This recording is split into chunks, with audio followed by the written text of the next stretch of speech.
My daughter framed me for embezzling $1 million from the company I built with my bare hands. For 24 agonizing months, she and her husband tried to visit me in prison, but I refused every single time. They thought I was broken. They thought I was ashamed. But I was just waiting. Because the day of my release is not just the day I get my freedom back. It is the day they lose absolutely everything. If you have ever been betrayed by the very people you sacrificed your life for, hit that like button and subscribe to the channel. Let me know in the comments which city you are watching from. Your support helps me share the truth. Now let me tell you how I turned their victory into their nightmare. The heavy steel gate of Fox River Correctional Center buzzed and groaned as it slid open.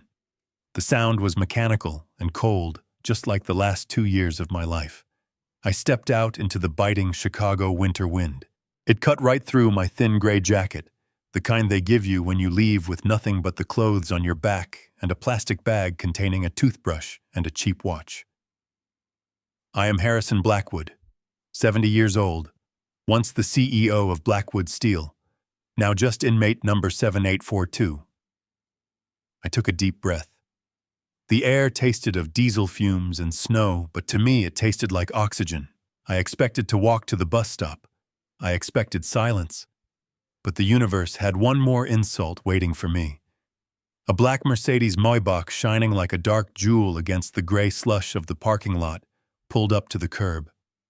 I knew that car. I bought it 3 years ago as a bonus for my son-in-law, Greg.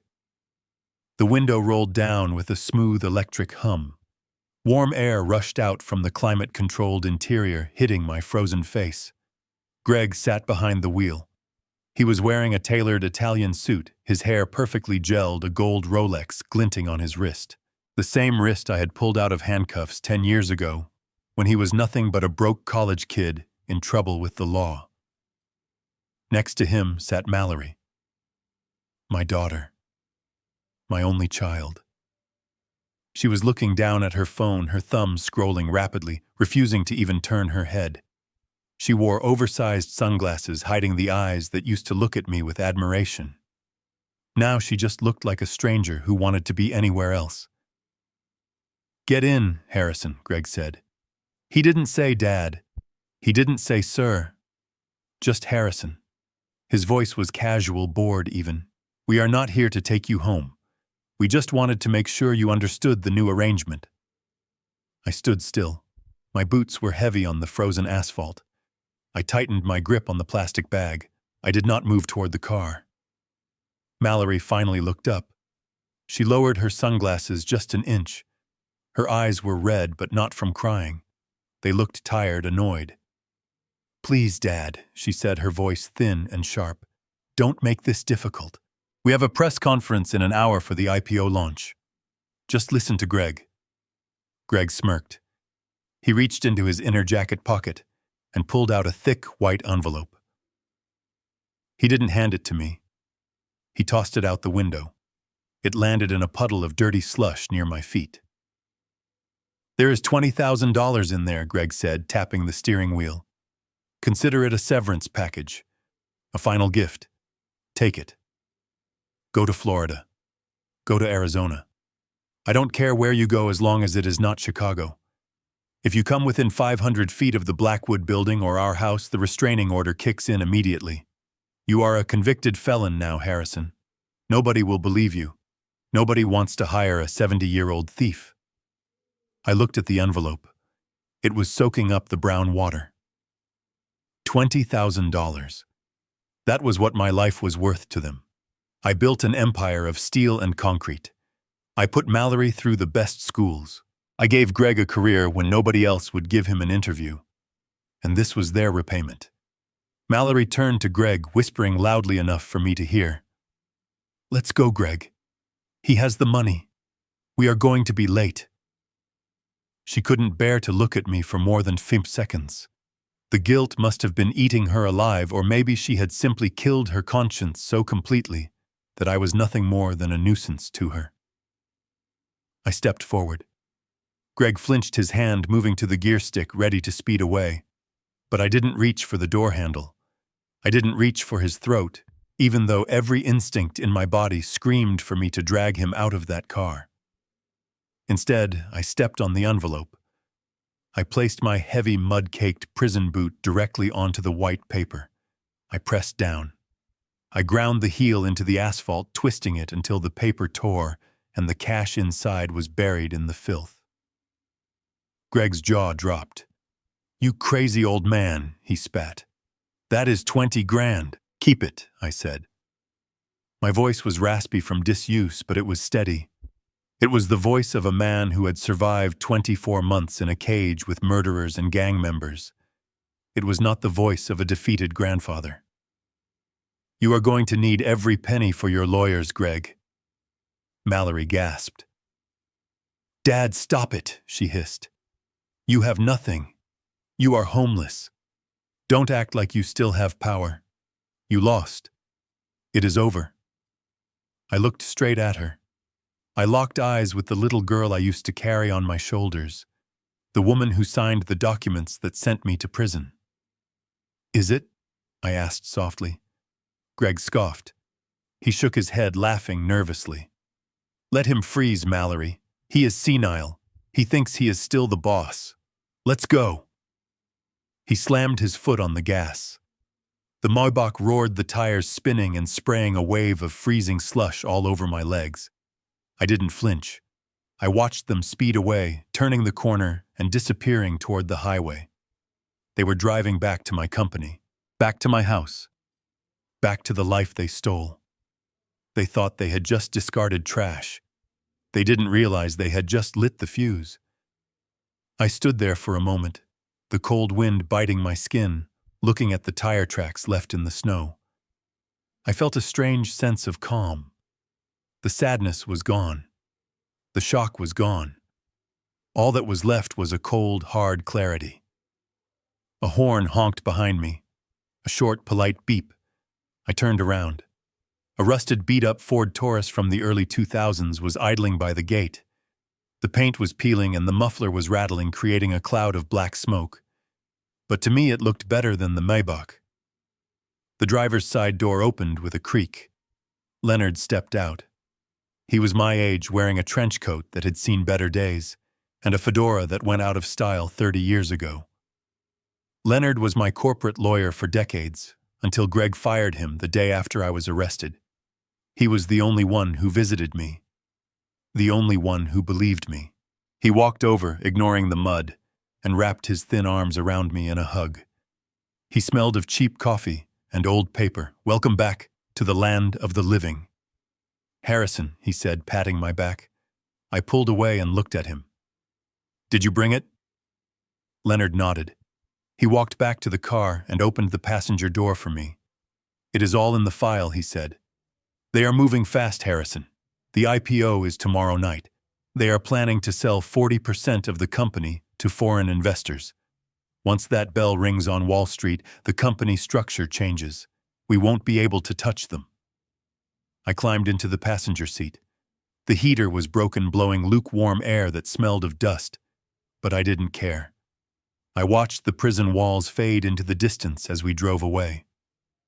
"So we have 24 hours, I said, staring at the road ahead. 24 hours to stop a $500 million deal, Leonard corrected, glancing at me with worry in his eyes. "And Harrison, you have literally $0 in your bank account." They froze everything. The $20,000 they offered you.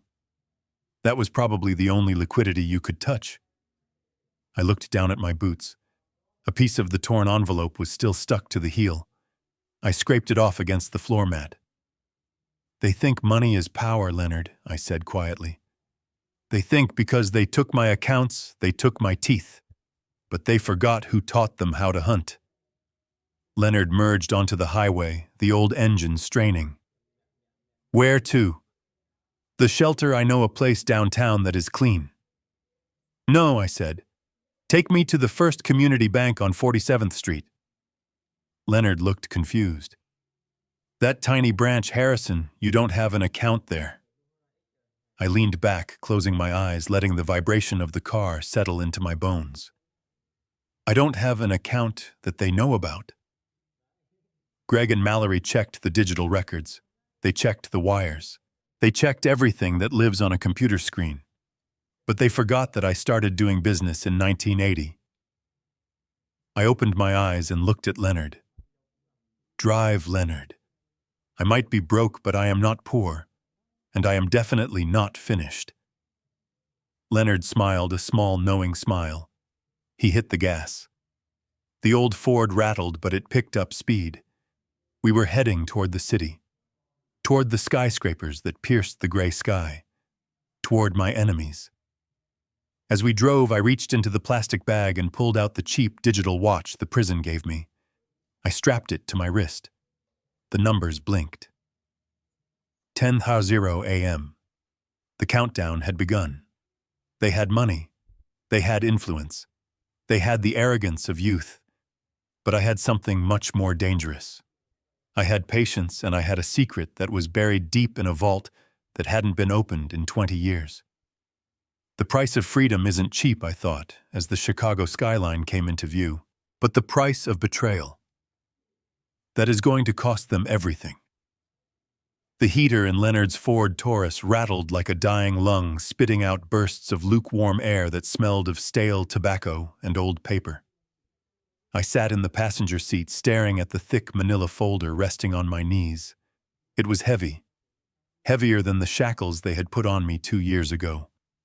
This folder contained the autopsy report of my life. Outside the window, the gray streets of Chicago rolled by a blur of dirty snow and concrete, but my focus was entirely on the documents Leonard had just handed me. "Open it," Leonard said softly, his eyes fixed on the road. "You need to see the extent of the damage before we get to the bank." I flipped open the cover. The first page was a property deed. My eyes scanned the legal jargon, looking for the address.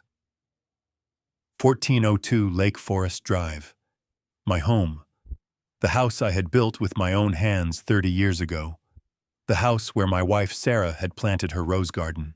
The house where I had taught Mallory how to ride a bicycle in the driveway. There was a stamp across the bottom of the page in bold red ink. Sold. I felt a sharp pain in my chest, tighter than a heart attack. They sold it. I asked, my voice barely a whisper.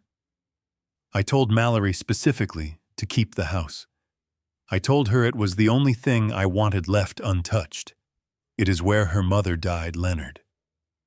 Leonard sighed, his grip tightening on the steering wheel until his knuckles turned white. They didn't just sell it, Harrison. They liquidated it. Greg got into some trouble with Bitcoin futures about 6 months after you went inside. He needed quick cash to cover a margin call. They sold the estate for 60% of its market value to a developer who tore it down last month. It is a parking lot now. A parking lot. I closed my eyes. I could still see the oak tree in the backyard. I could hear Sarah laughing in the kitchen. Gone. Erased for a gambling debt. The anger didn't come as a hot flash. It came as a cold, solid block of ice settling in my stomach. They hadn't just stolen my money. They had desecrated my sanctuary. I turned the page. The next section was about Blackwood Steel. This was my life's work. I started that company with a welding torch and a pickup truck. I grew it into the largest supplier of structural steel in the Midwest. I expected to see declining profits. I expected to see mismanagement. But what I saw was surgical butchery. According to the balance sheets Leonard had compiled, the company was technically bankrupt. The accounts were empty. The assets, the cranes, the trucks, the warehouses had all been leveraged to the hilt. They had taken out loans against every single piece of metal I owned. "They are running a shell game," Leonard explained, glancing at me nervously. "Greg fired the old accounting team. He brought in his own people. They have been moving money around to make the company look profitable on paper for the IPO tomorrow night. They are going to sell shares to the public, take the investor money, and use it to pay off the private loans Greg took out. Once the debt is paid, they will let the stock price crash. The investors will lose everything, and Greg and Mallory will walk away with clean hands and millions in bonuses. It is a pump and dump, I muttered, reading the names of the shell companies they had set up in the Cayman Islands. They are going to destroy my name. The Blackwood name used to mean integrity. Now it is going to be synonymous with fraud. Leonard reached into the back seat and pulled out a glossy magazine. He hesitated for a second before handing it to me. You should see this too. It was the latest issue of Forbes. There on the cover was my daughter. Mallory looked stunning in a white power suit, her arms crossed, smiling confidently at the camera. She looked like a queen. But it was the headline that made bile rise in my throat. The Genius Heiress. How Mallory Blackwood revolutionized the steel industry. I laughed. It was a dry, humorless sound that made Leonard flinch. Revolutionized. She hasn't stepped foot on a construction site in her life. She doesn't know the difference between rebar and an I-beam. Read the article, Leonard said quietly. I skimmed the text. In the interview, Mallory described how she had taken over the company from her father, who she claimed was stuck in old-fashioned ways and struggling with cognitive decline. She painted herself as the savior who rescued the business from a senile old man. She didn't mention the prison. She didn't mention the fraud. She simply erased me rewriting history to fit her narrative of success. She called me a burden, I said, tossing the magazine onto the dashboard. She told the world I was losing my mind, so no one would question why she took control. Harrison, look! Leonard began, his voice taking on a pleading tone. We have enough here to file a lawsuit. I can draft a motion for injunctive relief. We can stop the IPO. It might take a few weeks to get a judge to hear us, but we can do this the right way. We can get the SEC involved. We can clear your name in court.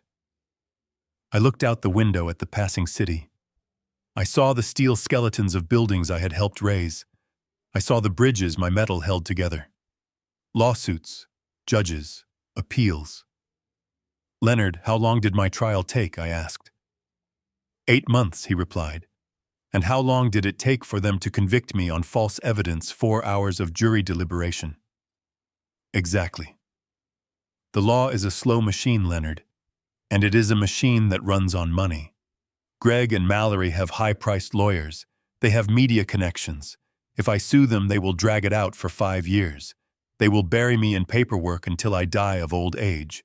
And by the time a judge finally bangs his gavel, the money will be gone, the company will be dead, and they will be living on a beach in non-extradition territory. I turned to look at my old friend. Leonard was a good man. He believed in the system. But the system had chewed me up and spit me out. I don't have 5 years, Leonard. I don't even have 5 weeks. The IPO is tomorrow night. If that bell rings, they win. So what are you going to do? Leonard asked, slowing down as we approached the intersection near the bank. You can't just walk in there and demand they stop. You have no legal standing anymore. You are a convicted felon. I picked up the file again, tapping my finger on the list of debts Greg had accrued. I am not going to use the law, Leonard. I am going to use their own greed against them. I don't need a judge. I need leverage. And I am about to buy the biggest lever in Chicago. Leonard pulled the car up to the curb in front of the First Community Bank.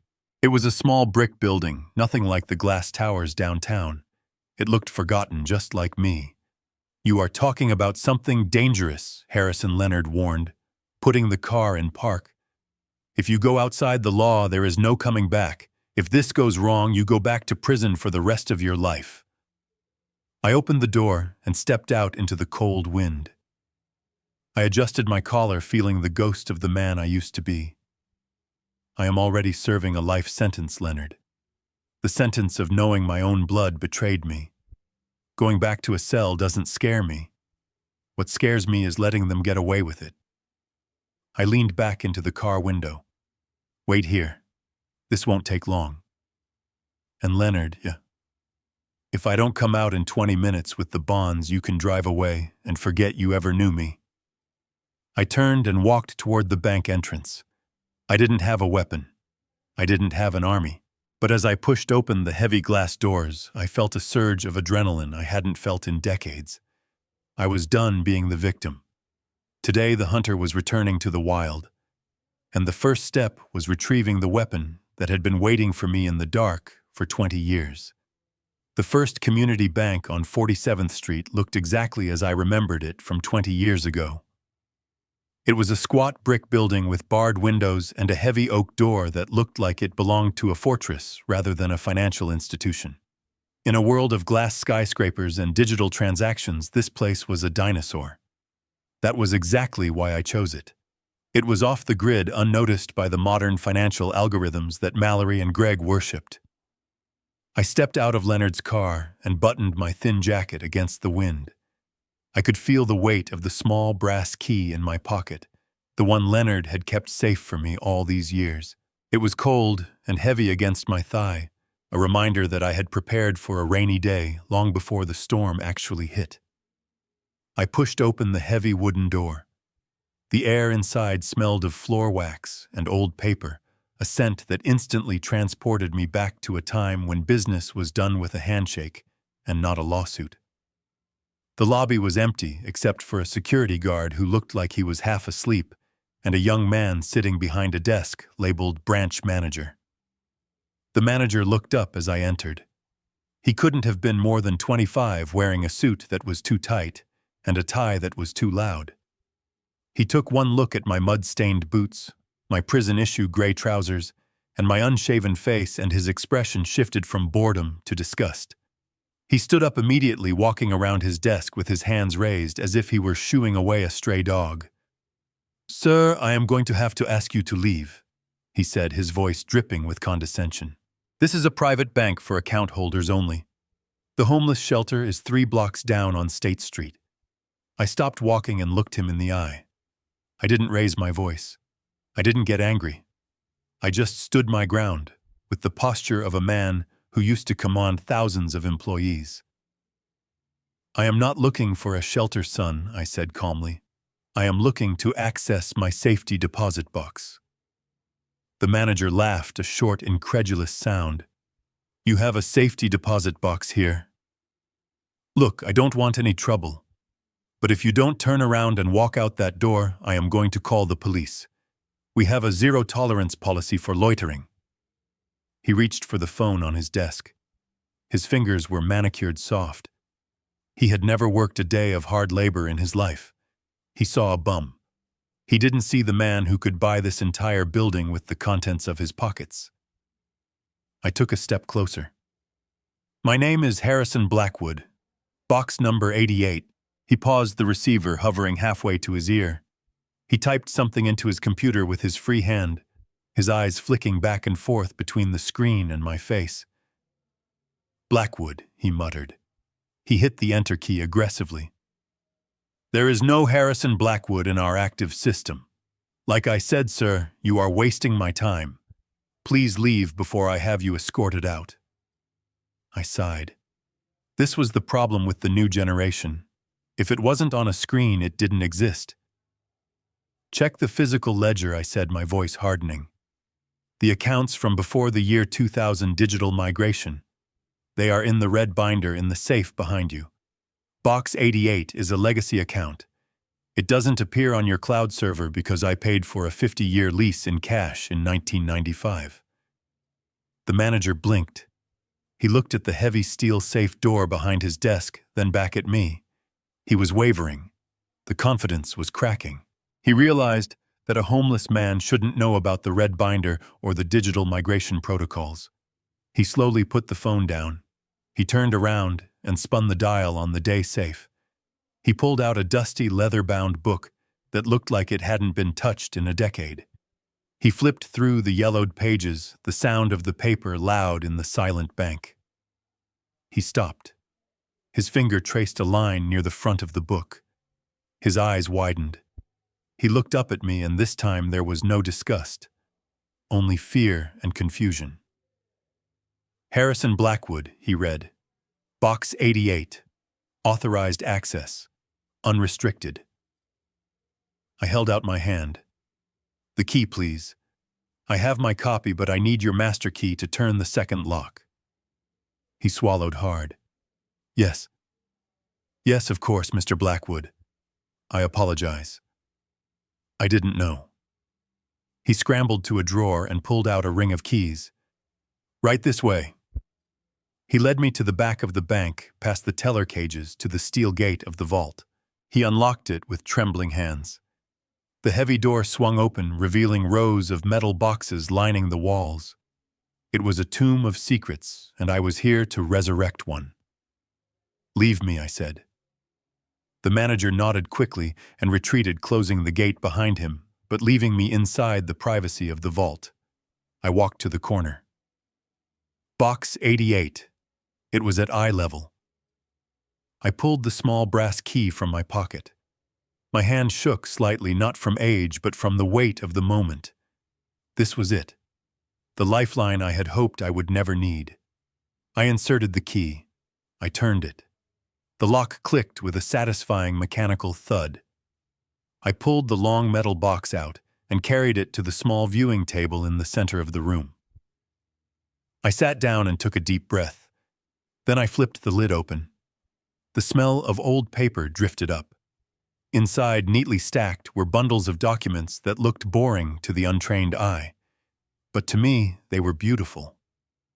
Bearer bonds, issued by the U.S. Treasury decades ago. They were unregistered, untraceable. Whoever held the paper owned the money. In a digital world where every cent could be frozen by a court order or a vengeful daughter, these physical bonds were the only true freedom left. I counted them quickly. $5 million. It wasn't a fortune compared to what Blackwood steel was worth, but it was enough. It was enough to buy a seat at the table. It was enough to buy a weapon. I reached deeper into the box. Underneath the bonds was a thick file folder labeled Risk Contingency. This contained the blueprints of my competitors, the dirt on politicians I had never used, and the emergency protocols for the company.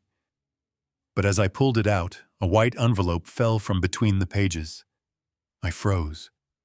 The handwriting on the envelope was elegant, flowing, and painfully familiar.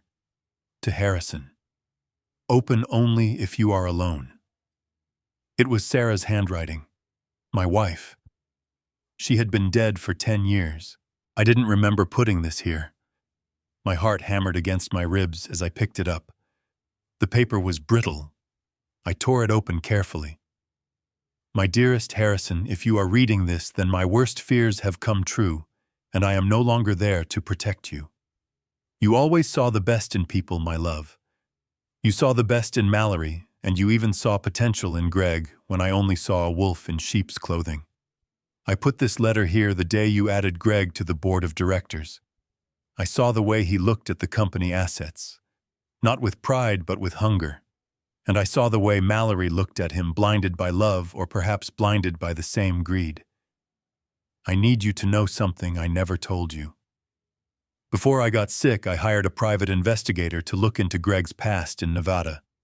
He didn't just have a failed business, Harrison. He was indicted for fraud, but the records were sealed. He changes his skin like a snake. If you are reading this, they have likely taken everything from you. Do not let your heart stop you from doing what needs to be done. You built this family, and you have the right to dismantle it if it becomes rot. I love you. Fight for us. Sarah. I lowered the letter. Tears stung my eyes hot and sharp. I wiped them away furiously with the back of my dirty sleeve. I had spent 2 years in prison thinking I had failed my family. But Sarah knew. She had seen the truth a decade ago. Greg was a predator from the start, and I had opened the door and invited him in. I folded the letter and placed it in my breast pocket right over my heart. The sadness in my chest evaporated, replaced by a cold, white-hot fury. They didn't just betray me, they betrayed her. They betrayed the woman who gave them life and love. I stood up. I shoved the stacks of bonds into my jacket lining. I grabbed the risk contingency file. I slammed the empty metal box shut and slid it back into the wall. I wasn't just an old man with a grudge anymore. I was a husband with a mandate from the grave. I walked out of the vault. The young manager was waiting nervously by the door. "Everything in order, Mr. Blackwood?" he asked, trying to sound professional. I looked at him. I looked at his cheap suit and his nervous eyes. "Yes," I said, my voice sounding like grinding stones. "Everything is finally in order." I walked out into the cold Chicago air. Leonard was waiting in the car, the engine idling. I got in and slammed the door. "Did you get it?" Leonard asked. I patted my chest where the letter and the money lay hidden. "Drive, Leonard," I said, staring straight ahead. "Take me to the south side. I have a hacker to visit." And Leonard, "Yeah. The man you knew is gone. The man sitting next to you is going to burn that company to the ground to save it." Leonard didn't ask any more questions. He just put the car in gear and drove. The sky was turning a darker shade of gray, promising a storm. But the real storm was sitting in the passenger seat of a rusted Ford Taurus, counting the minutes until the first lightning strike. The scenery outside the window changed rapidly as Leonard drove the old Taurus south. The salt-stained pavement of the city center just gave way to potholes deep enough to swallow a tire. We were entering the south side, a part of Chicago that the tourists never saw, and the politicians only visited during election years. This was a world of boarded-up windows, vacant lots filled with trash, and young men standing on corners watching every car that passed with predatory eyes. Leonard checked the rearview mirror for the 10th time. "Harrison, are you sure about this? We are a long way from the corporate boardroom. If we get a flat tire out here, we are not calling roadside assistance. We are calling a priest." I looked at the crumbling brick buildings. 2 years in Fox River had taught me more about survival than 40 years in a corner office. In the boardroom, people stabbed you in the back with a smile and a fountain pen. Out here, they just stabbed you. I actually preferred the honesty of the streets. "Keep driving, Leonard. Turn left on Racine. We are looking for a brownstone with a blue door and a broken security camera above the entrance." Leonard navigated the car nervously, his hands gripping the wheel so tight his knuckles were white. We found the building. It looked abandoned like half the neighborhood, but I knew better. In the digital age, the most valuable operations often hid in the most worthless shells.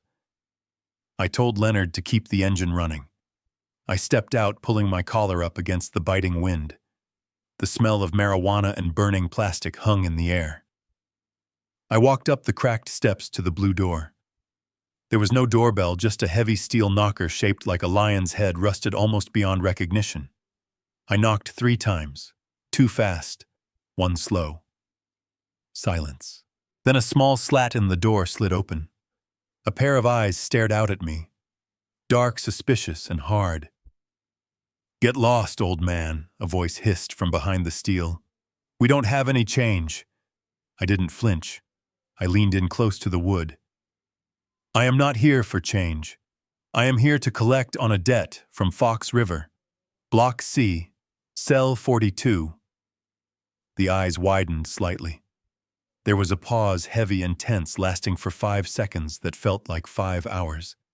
Then the sound of deadbolts sliding back echoed like gunshots. 1, 2, 3 locks.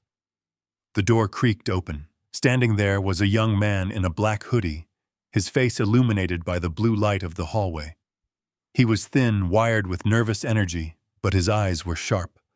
This was Marcus, known inside the walls as Iceman. He was a hacking prodigy who had made the mistake of stealing from the wrong cartel before I met him inside. I had used my influence with the older inmates to keep him from getting shanked in the shower. I traded my protection for his loyalty. "Mr. Blackwood," Iceman said, stepping aside to let me in. "I heard you got out. I didn't think you would come to the hood on your first day." I stepped inside. The hallway was warm, heated by illegal space heaters. "I need a favor, Marcus, and I need it now." He led me down a dark corridor into a living room that looked like the control deck of a spaceship crash-landed in a crack house. Servers were stacked against the peeling wallpaper, their cooling fans humming loudly. 6 monitors were mounted on a desk made of plywood and cinder blocks. Cables ran across the floor like snakes. Iceman sat down in his swivel chair, spinning around to face me. "You saved my neck, Mr. Blackwood. I owe you. But looking at you, you look like you need more than just a favor. You look like you are on a warpath." "I am," I said, standing behind him. "I need you to get inside the Blackwood Steel private servers, specifically the personal cloud of Greg Sullivan." Iceman whistled low. "That is corporate-grade security. Firewalls, biometrics, encryption." I handed him the paper Leonard had given me earlier, the one with the old IP addresses I used to administer. "Greg is lazy, Marcus. He changed the locks on the front door, but he never bricked up the basement window. He is using the legacy VPN for his remote trading. I built that system. It has a back door." Iceman looked at the paper, his fingers already dancing across a mechanical keyboard. His eyes darted across the screens as lines of green code cascaded like a waterfall. "You old school guys always leave a key under the mat," he muttered, a grin spreading across his face. "Give me 5 minutes." I watched him work. It was fascinating. I used to build things with steel and rivets. Marcus built things with zeros and ones. But the principle was the same. Find the weak point, apply pressure, and watch the structure collapse. Leonard was probably sweating through his shirt in the car outside, but I felt calm. This was business. "Got him," Iceman said suddenly. "I am in his personal finance folder. Bypassing the 2-factor authentication now. Show me the debt," I commanded. Iceman hit a key, and a spreadsheet filled the center screen. My eyes scanned the numbers, and my breath caught in my throat. It was worse than I thought. It wasn't just gambling. It wasn't just bad investments. Greg had been borrowing money from a shadow bank. The entity listed as the primary creditor was something called the Obsidian Trust. I knew that name. It wasn't a bank you found on Wall Street. It was a private lending consortium run by organized crime syndicates used by desperate businessmen who couldn't get approved by legitimate banks. "Look at the interest rate," Iceman pointed out, tracing a line on the screen. 30% monthly. This guy is bleeding out Mr. Blackwood. He owes them $50 million. The principal is due in 48 hours. That is why he is rushing the IPO, I realized aloud. He needs the investor cash to pay off the syndicate before they break his legs. If the IPO fails, he is a dead man walking. Iceman looked up at me. "So what is the play? Do I leak this to the press? Do I send this to the SEC? If this gets out, the IPO is dead in the water. Greg goes to jail, or worse, the syndicate comes for him." I stared at the glowing numbers.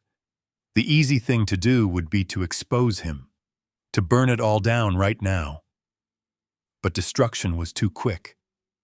I didn't just want Greg to fail. I wanted to own him. "No," I said slowly, a plan forming in my mind, sharp and cold as a razor blade.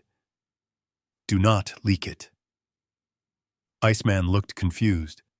"But you want to destroy him, right?" I smiled, and it was a smile that made Iceman lean back in his chair. "I don't want to stop the IPO, Marcus. I want to control the debt." "Who is the contact person for the Obsidian Trust?" Iceman scrolled down. A name appeared. "Sterling." I nodded. That was the man. A shark in a bespoke suit. "Marcus, and I want you to modify the digital ledger on Greg's end. Make it look like the payment deadline has been extended by 24 hours. Make Greg feel safe. Make him think he has time." "But why?" Iceman asked. "Because when he feels safe, he gets careless," I explained. "And while he is celebrating his extension, I am going to pay a visit to Mr. Sterling. I am not going to wipe out Greg's debt. I am going to buy it." I placed a hand on Iceman's shoulder. "You did good, kid. Clear your tracks. Get out of the system."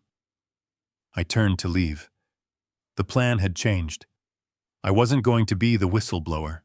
I was going to be the repo man. As I walked back out into the cold south side air, I saw Leonard's car still idling, white smoke puffing from the exhaust. I climbed in, slamming the door against the cold. Leonard looked at me, his eyes wide with panic. "You were in there a long time. Are we done? Can we go?" I pulled the seatbelt across my chest. "We are not done, Leonard. We are just getting started. Take me to the financial district. I have a meeting with a loan shark." Leonard put the car in gear, shaking his head. "You are enjoying this, aren't you?" I looked at the gray sky, feeling the weight of the bearer bonds in my pocket and the knowledge of Greg's death sentence in my head. "I am not enjoying it, Leonard, but I am certainly not going to apologize for it." Drive. The ride to the financial district was quiet. Leonard seemed to be holding his breath, terrified of what I was about to do. He dropped me off 2 blocks away from the Blackwood Steel headquarters at my request. I didn't want Greg to see the getaway car. I wanted him to see me. Alone, vulnerable, and defeated. I walked the remaining distance, my prison boots heavy on the sidewalk. The wind whipped through the canyons of glass and steel, but I didn't feel the cold. I felt the heat of the building looming ahead of me. I had designed that tower. I had chosen the Italian marble for the lobby. I had selected the reinforced steel for the framework. It was a monument to my life's work, and now as I approached the revolving doors, I looked like a stain on its pristine facade. I pushed through the glass doors and stepped into the lobby. The air inside was warm and smelled of expensive coffee and floor wax. It was the smell of money. The hustle and bustle of the morning rush died down instantly as people noticed me. Conversations stopped mid-sentence. Eyes widened. I saw a young receptionist whisper frantically into her headset. They were looking at a ghost. I walked slowly toward the security desk. Sitting there was Frank, a man I had hired 15 years ago when he was down on his luck. Frank was a good man, loyal, but as I approached, I saw the panic in his eyes.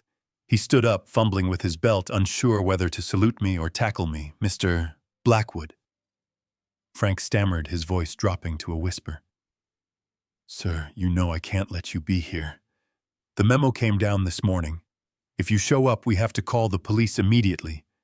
Please, sir, don't make me do it." I leaned against the marble counter, letting my shoulders slump. I made my hands shake visibly. I wasn't the lion anymore. I was the wounded gazelle. "I just wanted to see the place, Frank," I said, my voice cracking perfectly. 2 years in a cage. I just wanted to see if the steel is still shining." Frank looked around nervously. "Sir, you have to go. Mr. Sullivan is coming down for the pre-IPO press briefing any minute. If he sees you here, he will fire me on the spot." I nodded slowly, acting as if the fight had left me long ago. "I understand, Frank. I don't want to cause trouble. I will leave." But I didn't move. I waited. And 3 seconds later, the center elevator pinged. The doors slid open and Greg stepped out. He looked like $1 million, or rather, the $500 million he hoped to steal tomorrow. He was flanked by 2 junior executives and a woman from public relations who was furiously taking notes on a tablet. He was laughing at something one of them said, his head thrown back in arrogance. Then he saw me. The laughter died in his throat. He stopped dead in the middle of the lobby. The sound of his expensive leather shoes clicking on the marble ceased. For a moment there was fear in his eyes. Pure, instinctual fear. But then he looked at my clothes. He looked at my gray face. He looked at the way I was leaning on the security desk for support. The fear evaporated, replaced by a cruel, predatory grin. He didn't run. He walked straight toward me, his chest puffed out. "Well, well," Greg announced, his voice booming across the silent lobby so that everyone from the receptionists to the delivery guys could hear. "Look who crawled out of his hole." I turned to face him, keeping my head lowered. "Greg," I mumbled. He stopped 3 feet away from me, invading my personal space. He smelled of sandalwood cologne and arrogance. "I thought I told you to get out of my city." "Harrison," he said, looking down his nose at me, "did you spend that 20 grand already, or did you lose it on a bad bet?" "Oh wait, that is right. I am the one who makes the bets now." I took a step forward, clasping my hands together in a begging gesture. "Greg, please. I have nowhere to go. They took my apartment. They took my pension. I am sleeping at a shelter tonight." Greg laughed, and his sycophants chuckled nervously behind him. "A shelter. That is fitting. You built this city and now you can sleep under its bridges. What do you want?" "Harrison, money. I already gave you charity." I shook my head. "No, not charity. Work. I need a job, Greg. I know this building better than anyone. I can work security. I can work the night shift. I just need a paycheck so I can eat. Please, for the sake of what we used to be." The lobby was dead silent. I could feel the pity of the employees burning into my back. They were watching their founder beg for crumbs. It was the ultimate humiliation. Greg stared at me, savoring the moment. He looked at Frank, then back at me. "You want a job?" he asked, a cruel glint in his eye. "You want to work as a night watchman in the building you used to own?" I nodded desperately. "Anything. Please." Greg stepped closer, leaning into my ear so only I could hear the venom in his voice. "You are pathetic. You used to terrify me, you know that. When I first met Mallory, I was scared to death of you. But look at you now. You are just a broken old convict." He pulled back and shouted for the whole room to hear.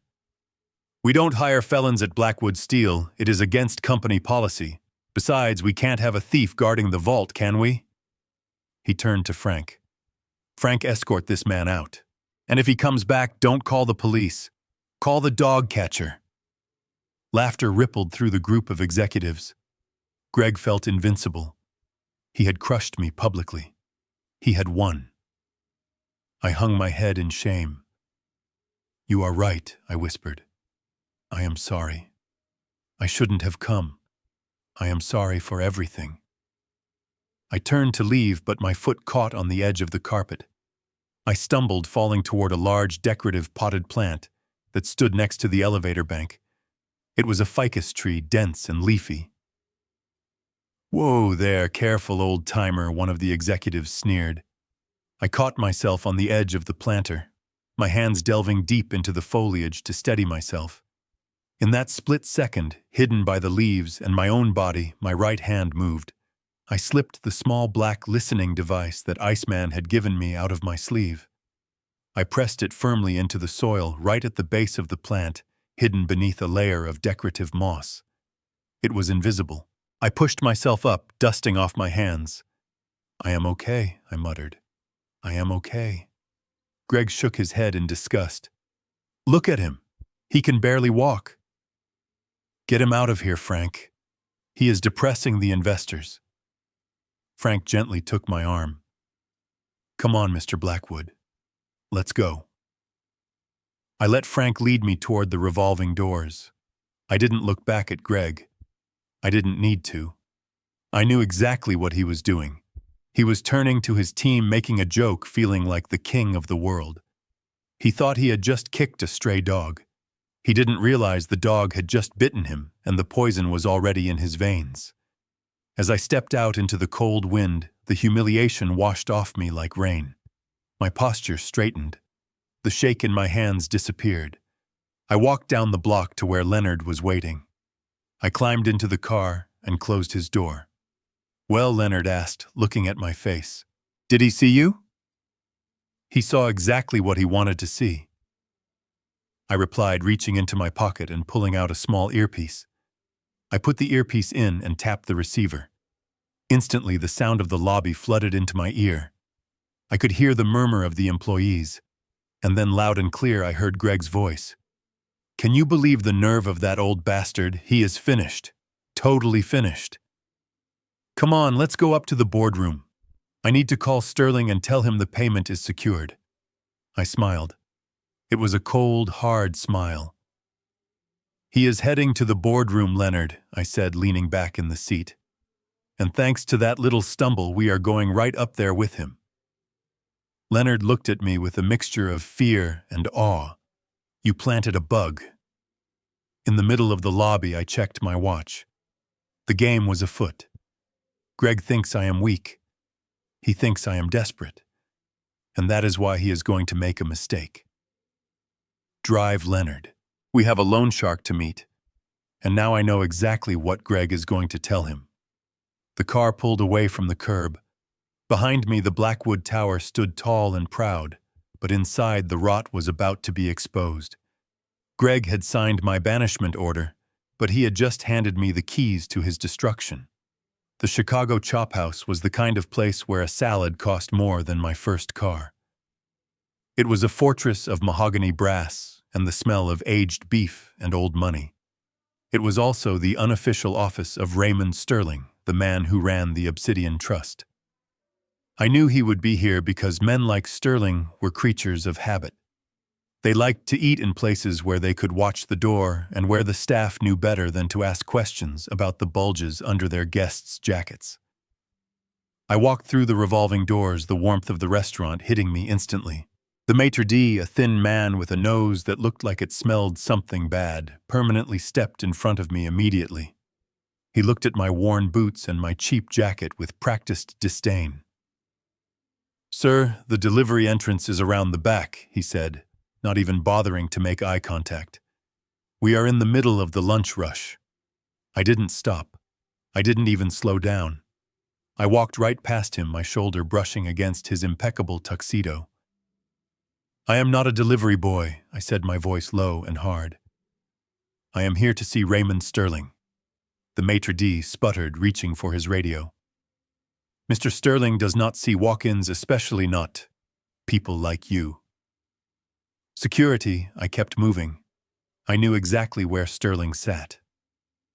Booth 4 in the back corner with a clear view of the entire room and his back against a reinforced wall.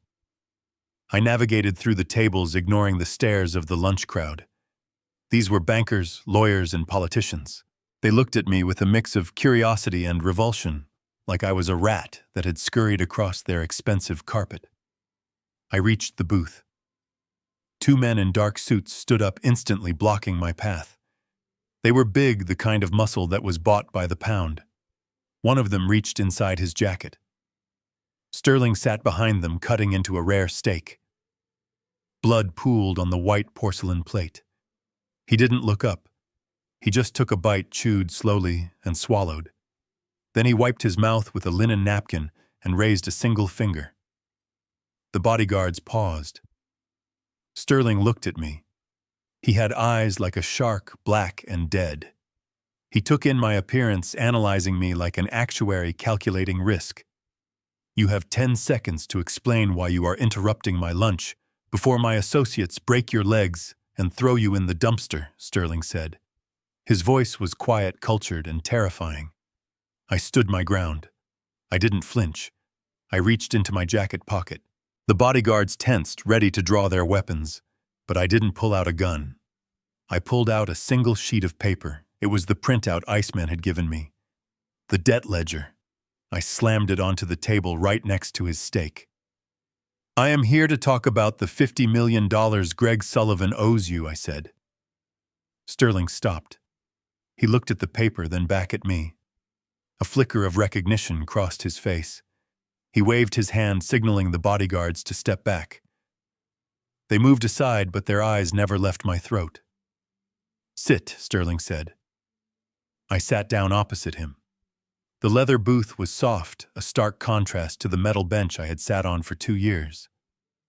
"You are Blackwood," Sterling said, picking up his wine glass. "The father-in-law. The convict. I heard you got out today. I didn't expect you to come looking for death so soon." I leaned forward, resting my elbows on the table. "I am not here for death, Mr. Sterling.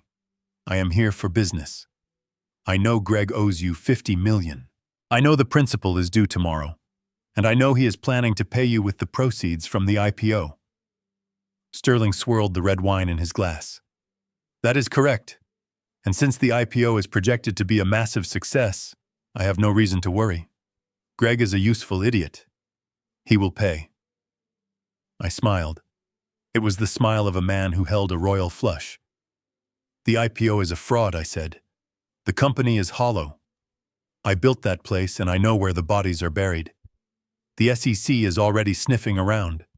If that bell rings tomorrow and the stock crashes, Greg won't have 50 million cents, let alone $50 million. He will go to prison and your money will disappear into a federal evidence locker. Sterling's expression didn't change, but his grip on the glass tightened. You seem very confident for a man with no assets. Why are you telling me this? If Greg goes down, he is your family. He was my family, I corrected. Now he is just a bad investment, and I am here to offer you an exit strategy. Sterling put the glass down. I am listening. I reached into my jacket again. This time I pulled out the stack of bearer bonds. I tossed them onto the table. The thick bundles of paper landed with a heavy thud, sliding across the tablecloth and knocking over the salt shaker.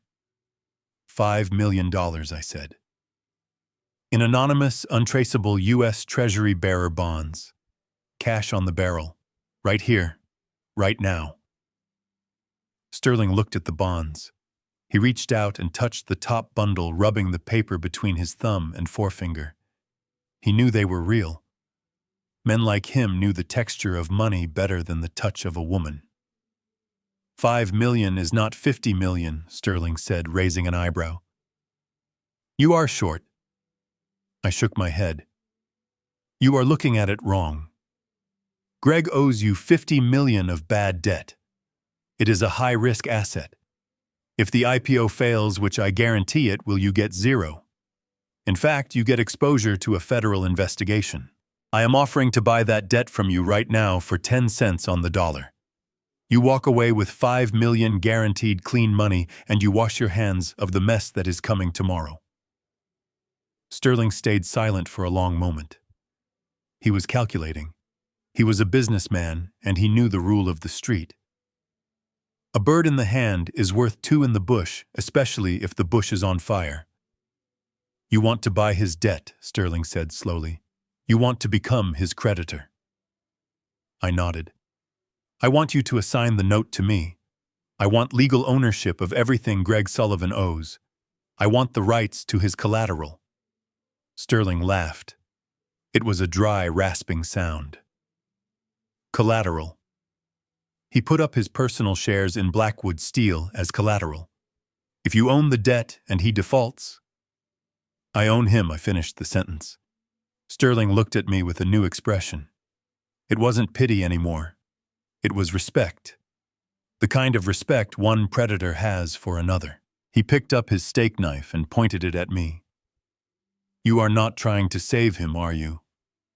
I said coldly. Sterling signaled to one of his bodyguards. Bring the notary. And bring the Sullivan file. The bodyguard nodded and disappeared into the back office. Sterling poured a second glass of wine and pushed it toward me. I have been in this business for 30 years, Blackwood Sterling said, taking a sip of his own drink. I have seen men kill for money. I have seen men kill for love. But I have never seen a man pay $5 million just for the privilege of holding the axe. I didn't touch the wine. I just watched him. He betrayed my trust, I said. That is a debt that only foreclosure can settle.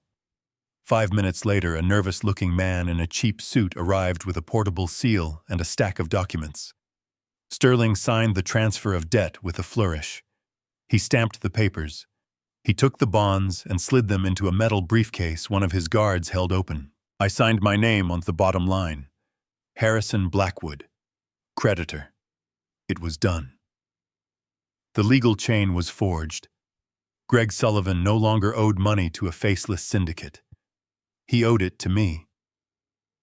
I stood up, folding the contract and placing it in my inside pocket. It felt warmer than the bonds ever did. Sterling remained seated. He cut another piece of steak. "One piece of advice, Harrison," he said, not looking up. "When you drop the hammer, make sure he doesn't get up. A wounded animal is dangerous." I buttoned my jacket. "He won't get up, Mr. Sterling. I took his legs out 2 years ago. He just doesn't know he is falling yet." I turned and walked away. The maitre d' was still standing by the door, looking terrified. I didn't even glance at him. I walked out into the cold Chicago afternoon, but I didn't feel the chill. I felt the heat of the contract burning against my chest. I had the weapon. Now all I needed was the stage. And tomorrow night, at the Ritz-Carlton, I was going to put on a show that Chicago would never forget. Leonard was waiting down the street. I walked toward the car, my step lighter than it had been in years. The devil had given me his pitchfork, and I was ready to do God's work. The neon sign of the Starlight Motel buzzed outside my window, blinking in a rhythm that matched the pounding in my temples. It was a far cry from the penthouse suites I used to book, but tonight, this cramped room with its peeling wallpaper and smell of stale cigarettes was exactly where I needed to be. I sat on the edge of the sagging mattress, the laptop Leonard had lent me humming on my lap. The screen cast a blue, ghostly glow over my hands that were shaking not from cold, but from a dread I couldn't quite name. In my pocket, I had the contract that gave me ownership of Greg's soul. I should have been celebrating. I should have been sleeping soundly, knowing that tomorrow I would destroy the man who ruined me. But there was one loose thread. One question that had haunted me through 730 nights in a concrete cell. Mallory. I plugged in the encrypted flash drive that Iceman had given me. He said he had scraped everything from the cloud, including the security backups from my old office. I needed to see it. I needed to know the truth about the day I was framed. For 2 years, I had told myself a story to survive. I told myself that Greg was a manipulator, a Svengali who had twisted my daughter's mind, forced her to turn against me, or maybe even tricked her into signing those documents.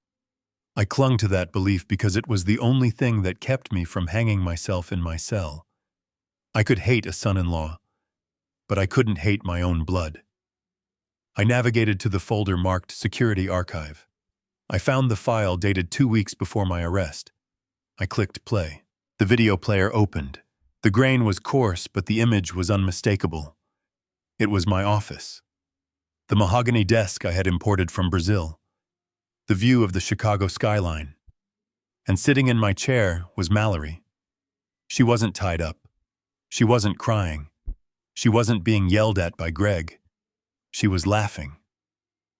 I leaned closer to the screen, my breath catching in my throat.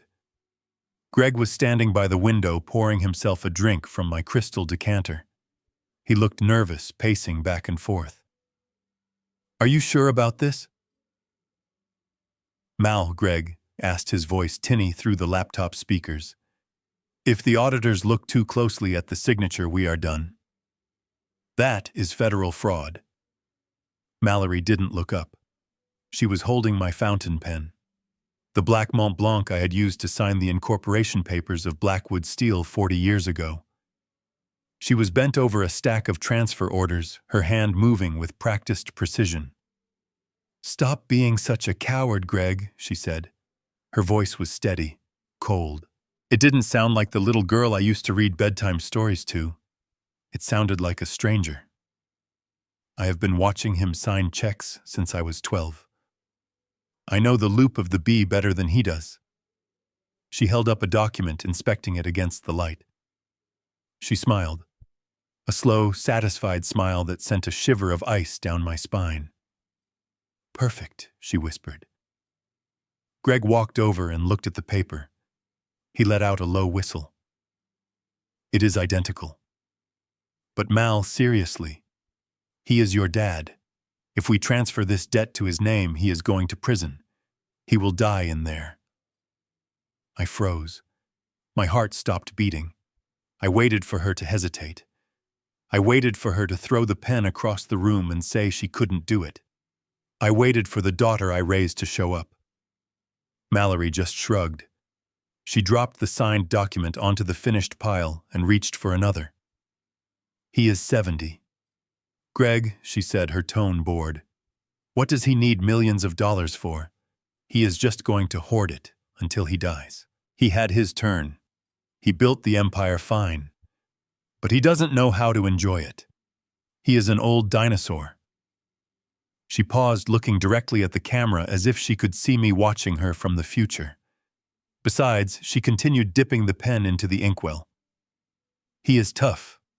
He will survive a few years in minimum security, and by the time he gets out, we will be so rich it won't matter. He will be nothing. Just a memory. The video ended. The screen went black. I sat there in the silence of the motel room, the hum of the mini-fridge the only sound in the world. A sound escaped my throat, a raw animal noise that I had never heard before. It wasn't anger. It wasn't rage. It was the sound of a heart breaking into dust. It was the sound of a father dying. For 2 years I had held on to a lifeline. I had convinced myself that Mallory was a victim. That belief was the anchor that kept me human. And in 3 minutes of video, she had cut the rope. She hadn't been forced. She hadn't been tricked. She had practiced. She had perfected the art of betraying me. She had looked at my life, my freedom, and my love, and decided that they were worth less than a bank account balance. Tears blurred my vision. Hot, scalding tears that ran down the deep lines of my face. I wept. I wept for the little girl in the pink tutu who used to dance in the living room. I wept for the teenager who asked me to teach her how to drive. I wept for the woman I walked down the aisle thinking I was giving her hand to a partner, not an accomplice. I cried until my chest ached, until there was no moisture left in my body. I let the grief wash over me, drowning me in a tidal wave of agony. And then just as quickly as it had come, it stopped. I wiped my face with my rough hands. The tears dried on my skin, leaving it tight and cold. I looked at the black screen of the laptop. The sadness was gone. It had been burned away by a white-hot clarity. The Harrison Blackwood who cried for his daughter was gone. He had died in this motel room. The man who remained was something else entirely. I reached into my wallet. It was an old leather thing, cracked and worn. Inside, tucked behind my expired driver's license, was a photograph. It was small, creased at the corners. It showed Mallory on her graduation day from Wharton.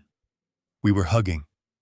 She was smiling, and I looked like the proudest man on earth. I pulled it out. I looked at her face one last time. I tried to find a trace of the monster I had just seen on the video, but all I saw was the lie. I reached into my pocket and pulled out my Zippo lighter. I flicked the wheel. The flame sprang to life, dancing in the drafty room. I didn't hesitate. I didn't say goodbye. I held the corner of the photograph to the flame. The fire caught instantly. It curled the paper, turning the smiling faces into black ash. I watched as the flame ate her graduation gown. I watched as it consumed my arm around her shoulder. I watched as it reached her face, bubbling the emulsion, erasing her smile forever. I held on to the photo until the fire was biting at my fingertips. Then I dropped it into the metal trash can by the bed. I watched it burn until it was nothing but a pile of gray dust. "Goodbye, Mallory," I whispered into the darkness. I stood up and walked to the mirror. I looked at myself. My eyes were red, but they were dry. They were hard. They were the eyes of a man who had nothing left to lose because he had just burned the last thing he loved. I closed the laptop. I packed the contract. I checked my suit, the one decent thing I had left cleaned and pressed. Tomorrow was the IPO. Tomorrow, Greg and Mallory would be standing on a stage waiting for the applause of the world. They thought they were the main characters of this story. They thought they had written the ending. But they forgot one thing.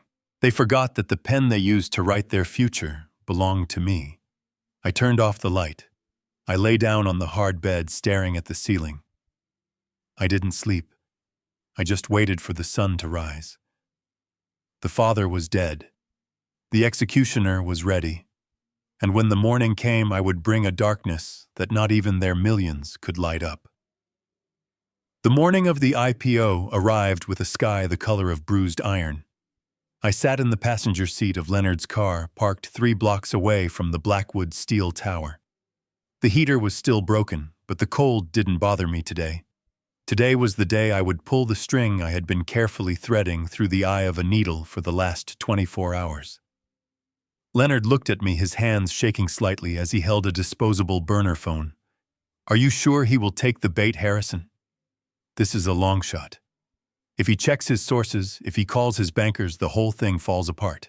I took a sip of the black coffee I had bought from a corner bodega. It was bitter and burnt, just the way I liked it. He won't check Leonard, because he is desperate. And more importantly, he is greedy. A desperate man checks the lock twice. A greedy man just kicks the door open. "Make the call." Leonard nodded, took a deep breath, and dialed the number we had agreed upon. It wasn't Greg's number. It was the private line of a financial gossip columnist at the Chicago Tribune, a man named Slimy Pete, who would print a rumor on a bathroom wall if you paid him enough.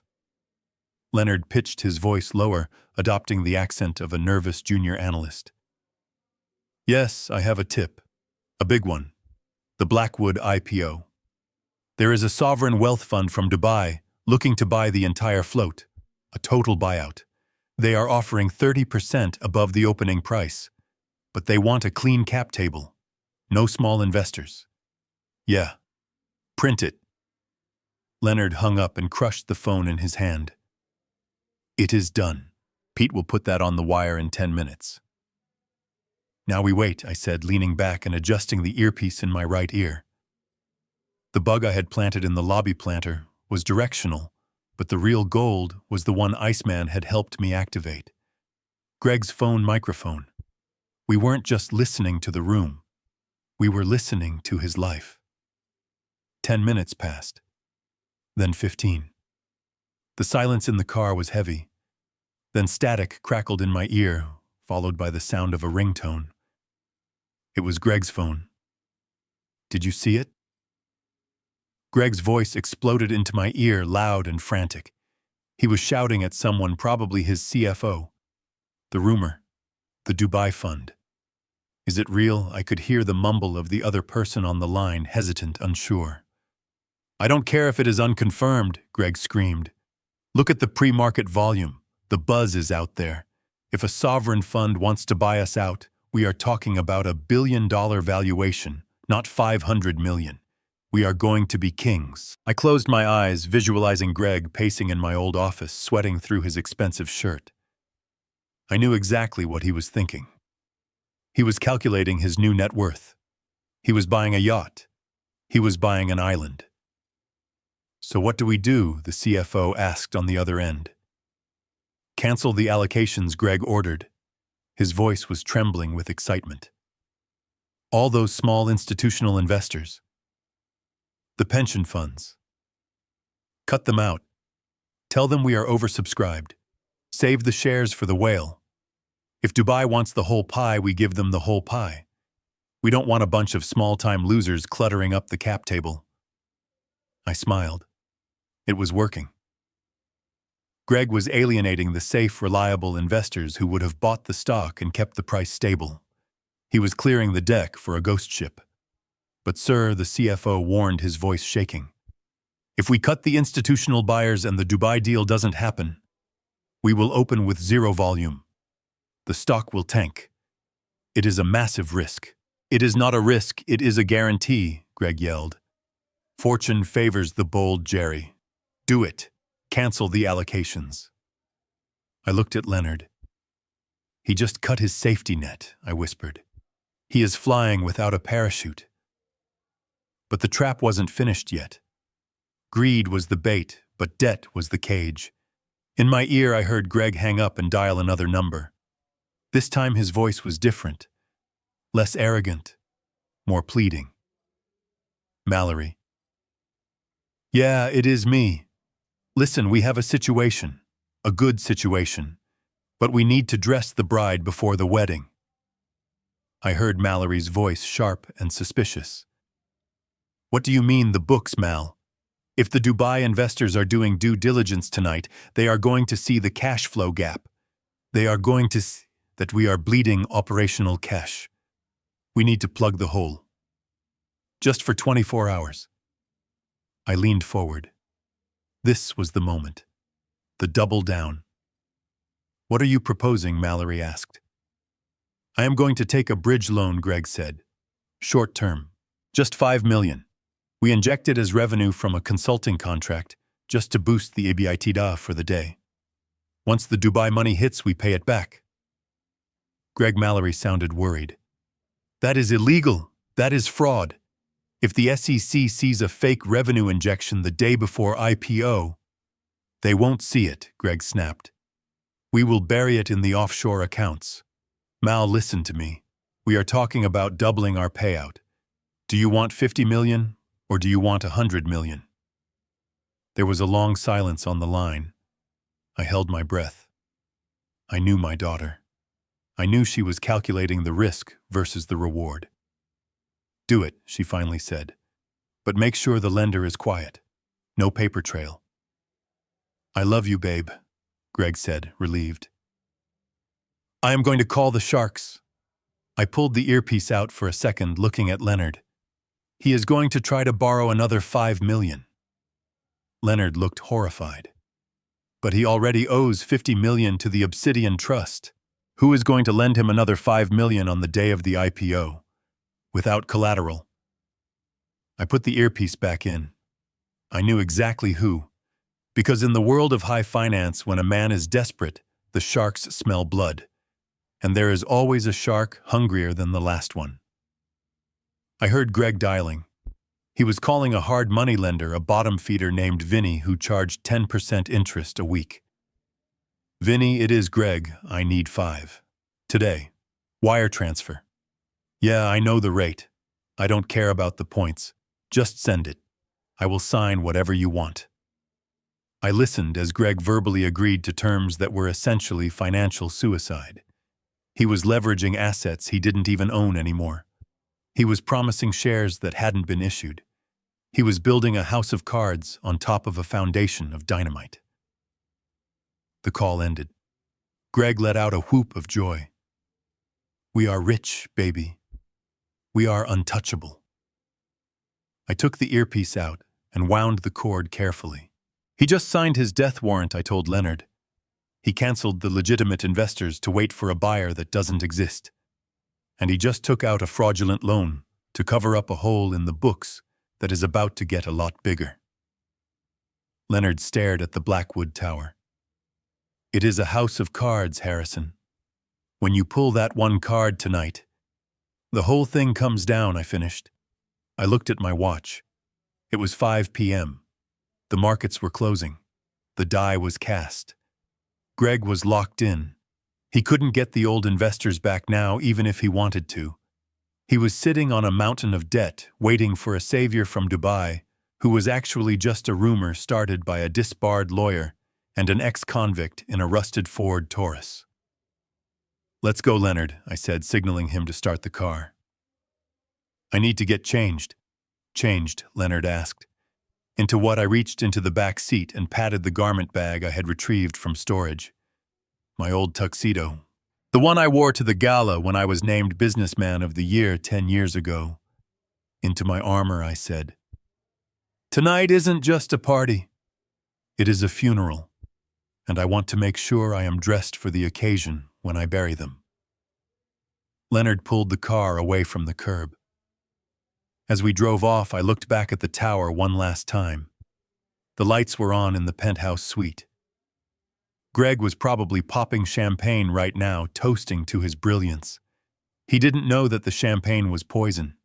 He didn't know that the floor he was standing on was made of paper. And he certainly didn't know that the man holding the match was on his way. The jittery feeling in my stomach was gone, replaced by a cold, heavy resolve. The pre-game was over. The players were on the field, and the referee had been bought. It was time to play. The Ritz-Carlton Chicago was glowing like a beacon of arrogance against the dark winter sky. From where I stood in the shadows of the valet parking entrance, I could see the golden light spilling out onto the pavement, illuminating the parade of limousines and sports cars, depositing the city's elite. They stepped out in their furs and tuxedos, laughing with the ease of people who had never known a day of hunger in their lives. They were walking into a celebration of theft, a gala dedicated to the public offering of a company that was already dead on the inside. I adjusted the cufflinks on my shirt. They were gold engraved with the initials HB. I had bought them 30 years ago, after closing my first $1 million deal. Leonard had kept them for me along with the tuxedo that now fit a little looser than it used to. Prison rations had stripped the fat from my frame, leaving only muscle and bone. I looked at my reflection in the darkened window of a parked car. I didn't look like a 70-year-old ex-convict. I looked like a wraith. I looked like Judgment Day in black tie. Leonard stood beside me, clutching his leather briefcase with both hands. His knuckles were white. The wind whipped at his thinning hair, but he didn't move. Inside that briefcase was the legal equivalent of a nuclear bomb, the transfer of debt, the evidence of fraud, the recordings. Everything we needed to turn this gala into a graveyard. "Are you ready?" Harrison Leonard asked, his voice barely audible over the hum of the city. "Once we walk through those doors, there is no turning back. We are crashing the biggest party in Chicago." I smoothed the lapels of my jacket. I felt the weight of the bearer bonds still in my inner pocket, resting against my heart. "I have been ready for 730 days, Leonard Vifarm said. "Let's go pay my children a visit." We walked out of the shadows and toward the revolving brass doors. The valet captain, a young man with a clipboard, stepped forward to intercept us. He took one look at my tuxedo, the cut of the fabric, the shine of my shoes, and the way I walked. He didn't ask for a ticket. He didn't ask for an invitation. He simply stepped aside and held the door open. That is the thing about power, even faded power. It leaves a mark on you that low-level employees can smell. They knew I belonged inside even if they didn't know who I was. We stepped into the lobby. The heat hit us first, followed by the sound of a string quartet playing Mozart. The air smelled of expensive perfume lilies and champagne. We walked past the reception desk and toward the grand ballroom. The double doors were open, and the party was in full swing. It was a display of vanity that made my stomach turn. In the center of the room stood an ice sculpture 6 feet tall. It was a replica of the Blackwood steel tower carved from crystal-clear ice. It was slowly melting under the hot lights, dripping water onto a bed of imported orchids. The irony was so thick I could taste it. Just like the real company, this frozen monument was dissolving, while everyone ignored the puddle forming at the bottom. Waiters circulated with silver trays of caviar and truffle arancini. I saw faces I recognized. Bankers who had denied me loans in the early days. Politicians I had donated to who stopped taking my calls when I was arrested. Competitors who were circling like vultures hoping to buy pieces of my empire when it inevitably crashed. They were all here drinking my liquor, eating my food, and celebrating the rise of the thieves who had stolen it all. And there, on a raised stage at the far end of the room, were the hosts. Mallory looked breathtaking, I had to admit. She wore a shimmering silver gown that clung to her body like liquid mercury. Diamonds sparkled at her throat, and ears catching the light with every movement. She was holding a flute of champagne, smiling that perfect, practiced smile for a photographer. But I knew her tells. I saw the way her eyes darted around the room, never resting on anything for more than a second. She was nervous. She was waiting for the axe to fall, or maybe she was just waiting for the wire transfer from the fake Dubai investors that Greg had promised her. Greg stood next to her, one hand on her waist, the other gripping the podium. He was flushed, his face shiny with sweat despite the air conditioning. He was laughing too loud at a joke someone in the front row had made. He looked like a man who was running on pure adrenaline and terror. He had leveraged everything borrowed from the devil and lied to the world, and now he had to perform. I tapped Leonard on the shoulder. We moved forward. We didn't rush. We walked down the center aisle, moving through the crowd like a ship cutting through water. At first, no one noticed. They were too busy gossiping and drinking. But then a woman in a red dress turned and saw me. She dropped her fork. It clattered onto her plate with a sharp porcelain ring. She nudged her husband. He turned. His eyes went wide. He whispered to the man next to him. The silence started as a ripple near the door and spread outward like a wave. Conversations died mid-sentence. Laughter was cut short. The clinking of glasses stopped. Even the string quartet, sensing the sudden shift in the room's atmosphere, trailed off into a discordant silence. One by one, heads turned. 200 pairs of eyes shifted from the stage to the back of the room. They looked at the old man in the tuxedo, the man who was supposed to be in a halfway house, the man who was supposed to be broken and ashamed. I kept walking. My chin was up. My eyes were locked on the stage. The crowd parted for us. People stepped back, creating a wide path down the center of the ballroom. I heard whispers hissing like steam. Is that Harrison? I thought he was in prison. My God, he looks like a ghost. Look at his eyes. I didn't look left or right. I walked until I was 10 feet from the stage, right in the center of the spotlight's spill. Leonard stood one step behind me, clutching the briefcase like a shield. On the stage, Greg froze. He had been in the middle of a toast. His glass was raised halfway to his lips. He lowered it slowly, his hand trembling so violently that champagne sloshed over the rim and stained his white cuff. The color drained from his face, leaving him looking pale and sickly under the harsh stage lights. Mallory stopped smiling. She stared at me, her mouth slightly open. Her hand went to her necklace, clutching the diamonds, as if they could protect her from what was coming. She looked at Greg, then back at me, terror dawning in her eyes as she realized that her estimation of my defeat had been prematurely calculated. The room was so quiet, I could hear the ice sculpture dripping. Drip, drip, drip. It was the sound of time running out. Greg swallowed hard. The microphone picked up the sound, amplifying the gulp into a wet thud that echoed through the silent ballroom. He tried to speak, but his voice failed him. He cleared his throat and tried again. Harrison, he croaked. The arrogance was gone. The bravado was gone. All that was left was the squeak of a cornered rat. What? What are you doing here? I didn't say a word. Not yet. I just stood there, letting the silence stretch, letting it weigh down on him, until his knees started to shake. I looked at the crowd, then back at him. I let a small, cold smile touch my lips. I reached into my pocket and pulled out a single white invitation card. I had picked it up from the reception table on my way in. I looked at it, then flicked it casually onto the floor at my feet. I heard you were selling my company, Greg, I said. My voice was calm, deep, and projected perfectly to the back of the room without a microphone. I thought I should be here to make the opening bid. A gasp went through the room.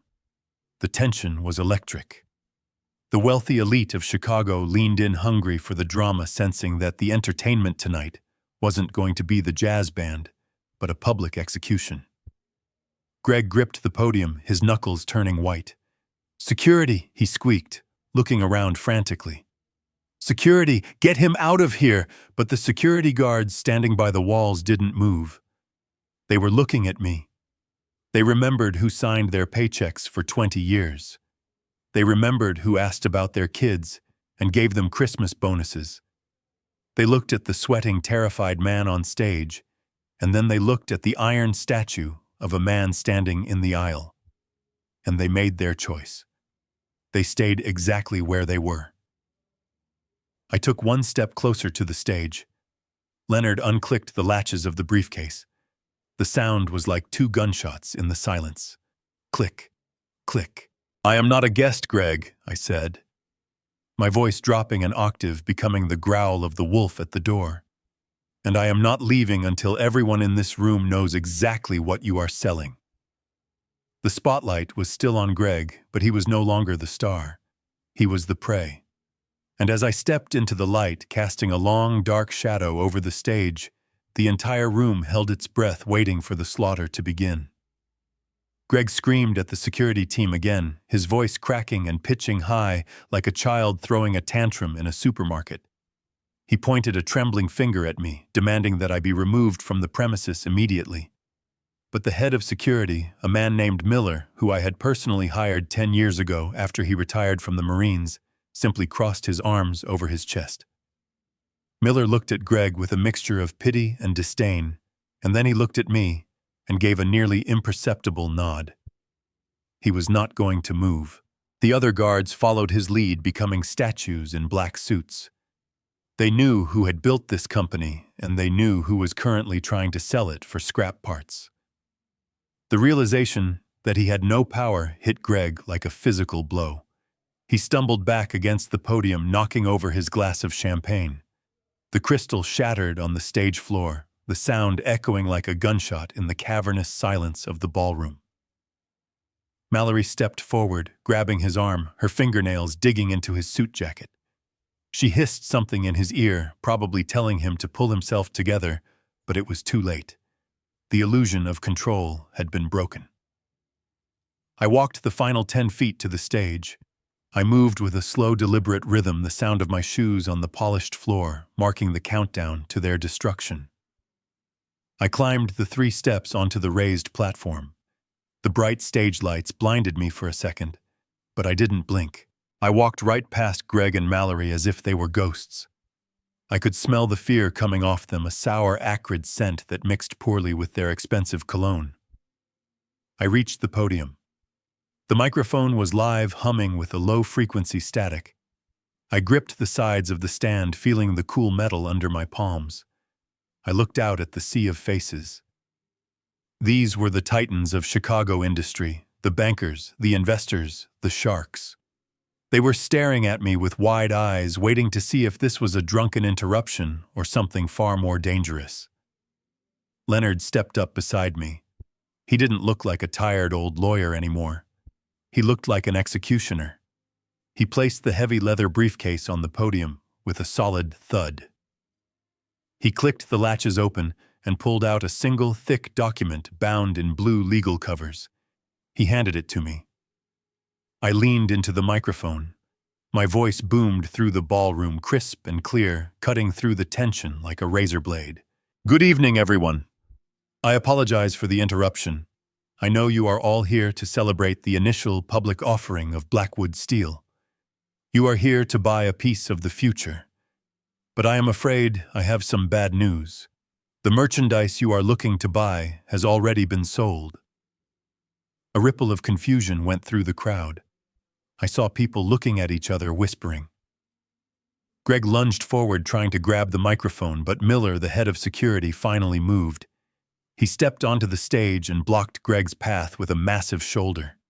Greg bounced off him and fell back against the melting ice sculpture. I continued, my voice steady and cold. "My name is Harrison Blackwood. Most of you know me as the founder of this company. Some of you know me as the man who was sent to prison for a crime I did not commit. But tonight, I stand before you in a different capacity. I am not here as a former CEO.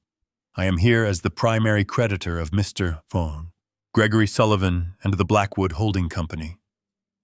I held up the blue document. The stage lights caught the gold seal of the notary. 2 hours ago, I purchased the entirety of Mr. Sullivan's personal and corporate debt from the Obsidian Trust. The total value of the principal and interest stands at $55 million. The room gasped. I heard the word 50 million whispered from table to table. 50 million was enough to sink the IPO before it even launched. I saw the bankers in the front row, the underwriters for the deal, instantly pull out their phones. They were calling their risk management teams. The panic was starting to bubble. Greg shouted from behind the security guard, "He is lying. That debt is private. He can't own it. This is a stunt." I ignored him. I turned a page in the document, the paper rustling loudly in the microphone. Mr. Sullivan is correct that the debt was private. However, buried in the loan agreement he signed with the original lenders, there is a standard clause known as the change of control provision. I am sure the bankers in the room are familiar with it. I looked down at the head underwriter, a man from Goldman Sachs, who looked like he was about to be sick. The clause states that if the borrower attempts to alter the ownership structure of the collateral assets, such as listing the company on a public stock exchange, the entire debt becomes immediately due and payable. The lender has the right to accelerate the loan and demand full repayment before the market bell rings. I paused, letting the words sink in. I looked at Mallory. She had gone pale, her hands covering her mouth. She understood. She was the one who had signed the papers without reading the fine print. Since I am now the lender, I continued, my voice dropping to a whisper that sounded like thunder. I am exercising that right. I am calling in the loan, effectively, immediately. I turned to look at Greg. He was shaking his head, his eyes wide and vacant. He couldn't process it. Mr. Sullivan, do you have $55 million in liquid cash to pay me right now? Greg opened his mouth, but no sound came out. He looked at Mallory. She looked away. They didn't have the money. They had spent the last of their cash on this party and the bribes to the auditors. They were broke. I turned back to the crowd. Since the borrower cannot meet the demand for repayment, the contract stipulates that the lender has the immediate right to seize the collateral. And the collateral for this loan was not just Mr. Sullivan's personal assets. It was the controlling block of shares in Blackwood Steel. I slammed the document shut. The sound echoed through the room. Ladies and gentlemen, the IPO is canceled. The company is now under the legal control of its primary creditor. Me. Welcome to the bankruptcy proceedings of Gregory Sullivan. The room erupted. It was chaos. It wasn't the polite applause of a gala. It was the frantic, terrified energy of a sinking ship. The investors were on their feet, shouting into their phones, ordering their brokers to pull their bids. The underwriters were packing up their laptops, fleeing the scene to avoid the legal fallout. Waiters dropped trays of champagne as people rushed for the exits, desperate to disassociate themselves from the disaster. I stood calm in the center of the storm. I watched the empire of lies crumble in real time. It had taken them 2 years to build this fraud, and it had taken me 5 minutes to tear it down with a single piece of paper. Greg collapsed onto the stage floor. He wasn't pushed. His legs just gave out. He sat there in the puddle of melted ice water and spilled champagne, looking at the ruin of his life. He looked up at me, his eyes filled with tears of self-pity. "You can't do this," he whimpered. "We were so close." I looked down at him. I didn't feel joy. I didn't feel triumph. I just felt the cold satisfaction of balance being restored. "You were never close, Greg," I said, my voice only for him. "You were just borrowing time. And the interest rate just killed you." Mallory rushed to him, but she wasn't checking to see if he was okay. She was patting his pockets, looking for his phone, probably trying to transfer whatever money was left before the freeze took effect. But it was too late. Leonard had already filed the injunction. The accounts were locked. I looked out at the emptying ballroom. The party was over. But the lesson was just beginning. I signaled to Leonard. He handed me the second document, the one that would twist the knife. Because taking their money wasn't enough. I had to show the world exactly who they were. The financial ruin was just the opening act. The moral ruin was coming next. The room was spiraling into chaos, but then a sharp, piercing sound cut through the noise. It was Mallory. She had stepped over the slumped body of her husband and moved to the center of the stage. She wasn't running away. She was doubling down. She let out a sob. It was a perfect theatrical sob, the kind that catches in the throat and makes everyone stop and listen. She covered her face with her hands. her shoulders shaking violently. Then she lowered her hands, slowly revealing eyes that were glistening with tears. She looked out at the confused crowd, her expression morphing into one of utter heartbreak. "Please," she cried out, her voice trembling into the microphone. "Please, everyone stop! Don't you see what is happening? My father is not well." She pointed a shaking finger at me. The crowd quieted down, unsure of who to believe. A weeping daughter in a silver dress has a powerful pull on the human heart, even in a room full of sharks. "He has dementia." Mallory sobbed, tears streaming down her perfectly made-up face. "We didn't want to make it public. We wanted to protect his dignity. That is why we took over the company. That is why we handled his finances. He thinks we stole from him, but we were just trying to save him from himself. Look at him. He is confused. He is paranoid. He has been in and out of mental health facilities for 2 years." She turned her tear-filled eyes toward me. "Oh, Daddy," she whispered loud enough for the speakers to pick up. "Why are you doing this? We love you. We just want you to come home so we can take care of you. Please put down the papers. Let us help you." A murmur of sympathy rippled through the room. I saw heads nodding. I saw the doubt creeping back into the eyes of the investors. It was a brilliant performance. If I hadn't known the truth, I might have believed her myself. She was weaponizing her love, using the sacred bond of family as a shield to hide her crimes. She was gambling that the world would see a fragile old man and a caring daughter, not a victim and a viper. I watched her for a moment. I watched the fake tears tracking through her foundation. I watched the way she wrung her hands, a gesture she had practiced in front of a mirror. It was the final insult. She wasn't just stealing my money anymore. She was stealing my reality. She was trying to gaslight the entire city of Chicago. I felt a coldness settle over me, absolute and final. The last ember of paternal love, the one I had tried to snuff out in that motel room, finally turned to ash. I reached into my pocket. I didn't pull out a handkerchief to wipe her tears. I pulled out a small black remote control. The presentation screen behind the stage was still displaying the frozen logo of the Blackwood Steel IPO. It was a massive screen 20 feet wide designed to show graphs of soaring profits. "I am not confused, Mallory," I said. My voice wasn't loud, but it was steady as a heartbeat. "And I am not senile. I remember everything.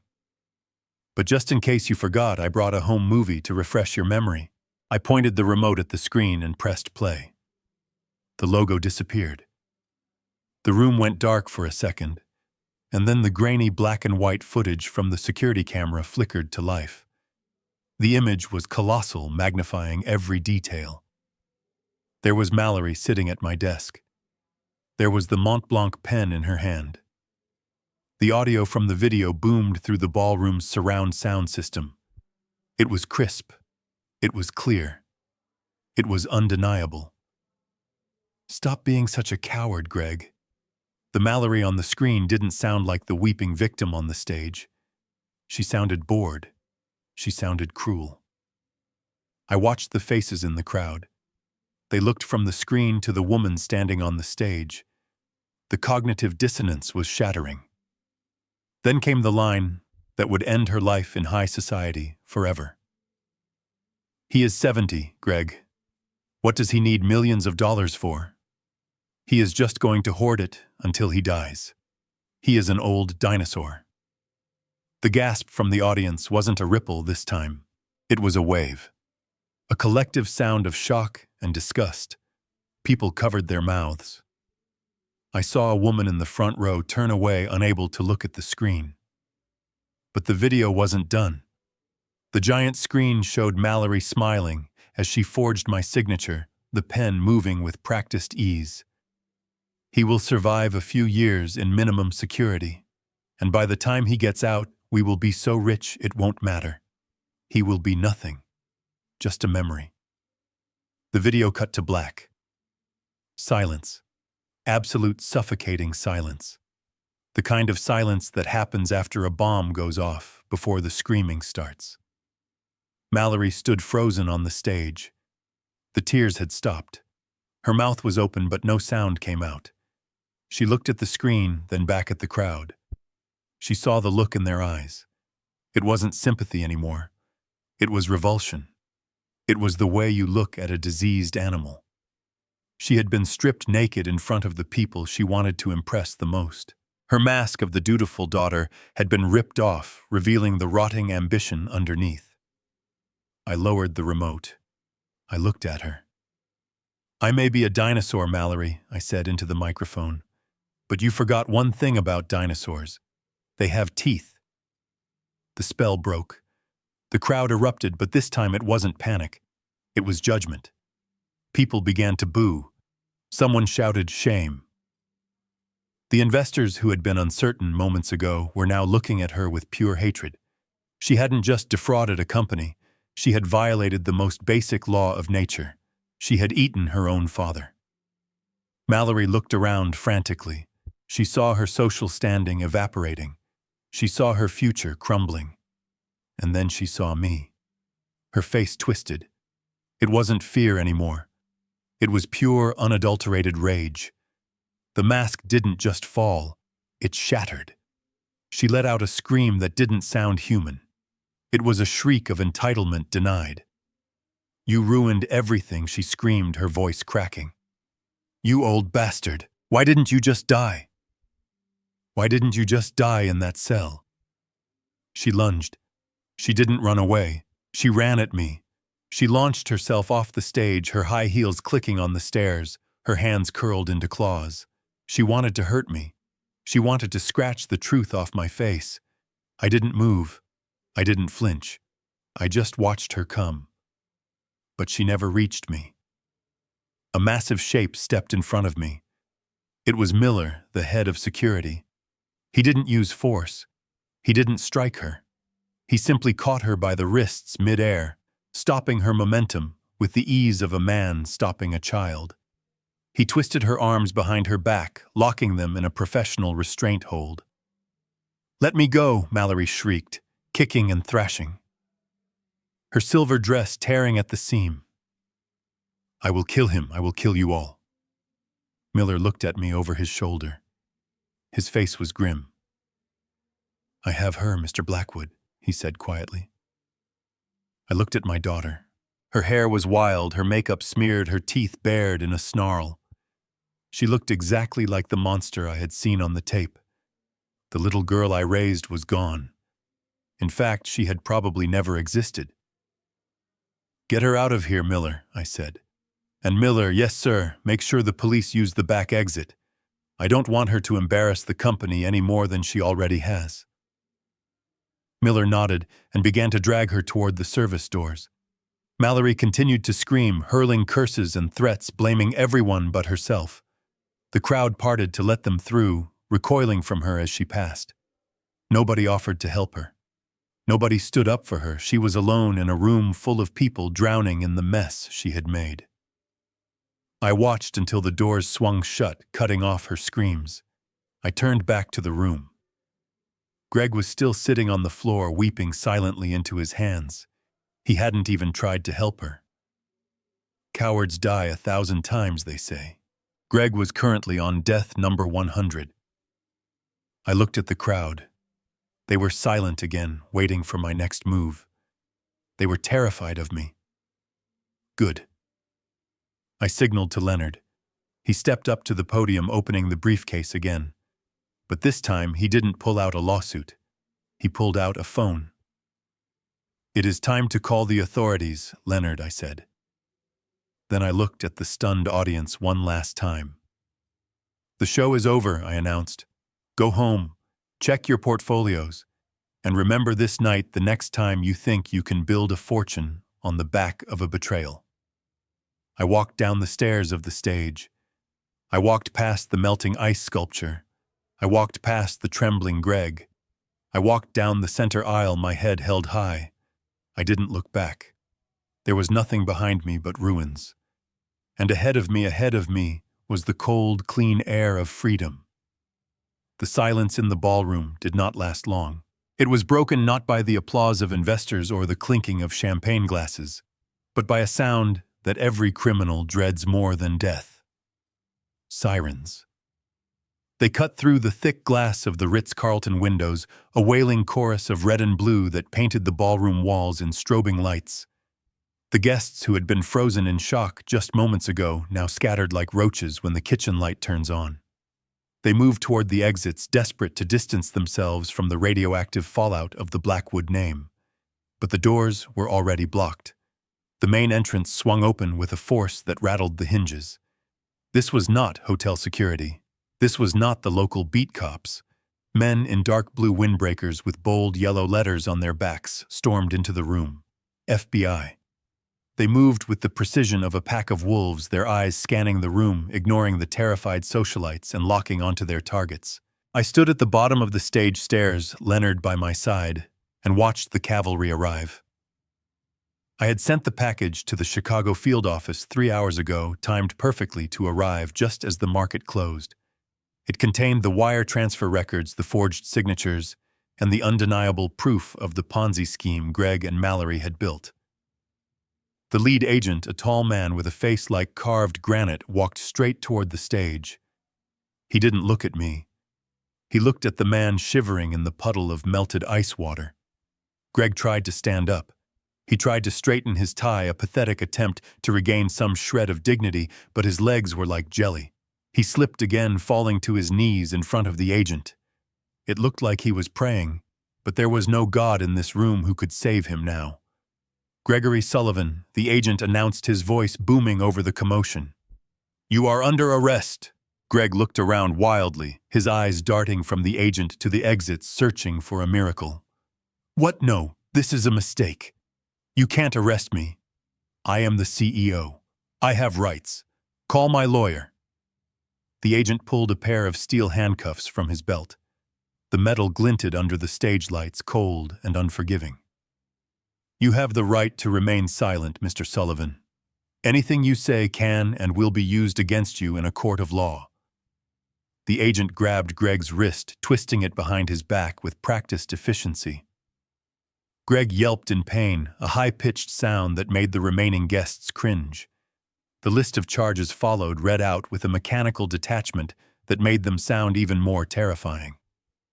"You are being charged with 3 counts of federal securities fraud, 5 counts of wire fraud, aggravated forgery, and conspiracy to commit money laundering." The weight of the words seemed to crush Greg physically. His shoulders slumped. The reality of his situation crashed down on him. This wasn't a civil lawsuit. This wasn't a fine he could pay with company money. This was federal prison. This was 10 to 20 years in a box surrounded by men who would eat him alive. And then the true nature of the man revealed itself. The cowardice that I had always suspected, the weakness that lay beneath his arrogance, bubbled to the surface. Greg twisted his head around his eyes, locking onto me. He didn't look at me with hate anymore. He looked at me with desperation. He saw me not as his enemy, but as his only lifeline. He began to crawl. Even with the agent holding his arm, he tried to drag himself toward me across the wet floor. "Dad," he screamed. The word echoed off the high ceilings. "Dad, please, you have to stop them. Tell them it is a mistake." I stood still, my hands in my pockets, looking down at him. I remembered the way he had looked at me in the car outside the prison just yesterday, the way he had thrown the envelope of money into the mud. Greg sobbed, snot running down his nose, mixing with his tears. "It wasn't me, Dad, I swear. It was Mallory. She made me do it. I only listened to her. She is the one who forged the signatures. She is the one who wanted the money. I just did what she told me. Please help me. I am family." A collective gasp went through the few people remaining in the room. Even the FBI agent looked disgusted. Greg was throwing his wife, his partner, the mother of his future children, directly under the bus to save his own skin. It was the ultimate act of betrayal, the final confirmation that there was no love in their marriage, only a transaction of greed. I took a slow step forward. I leaned down, bringing my face close to his. I could smell the fear on him. It smelled like sweat and expensive scotch. I lowered my voice to a whisper, intimate and deadly.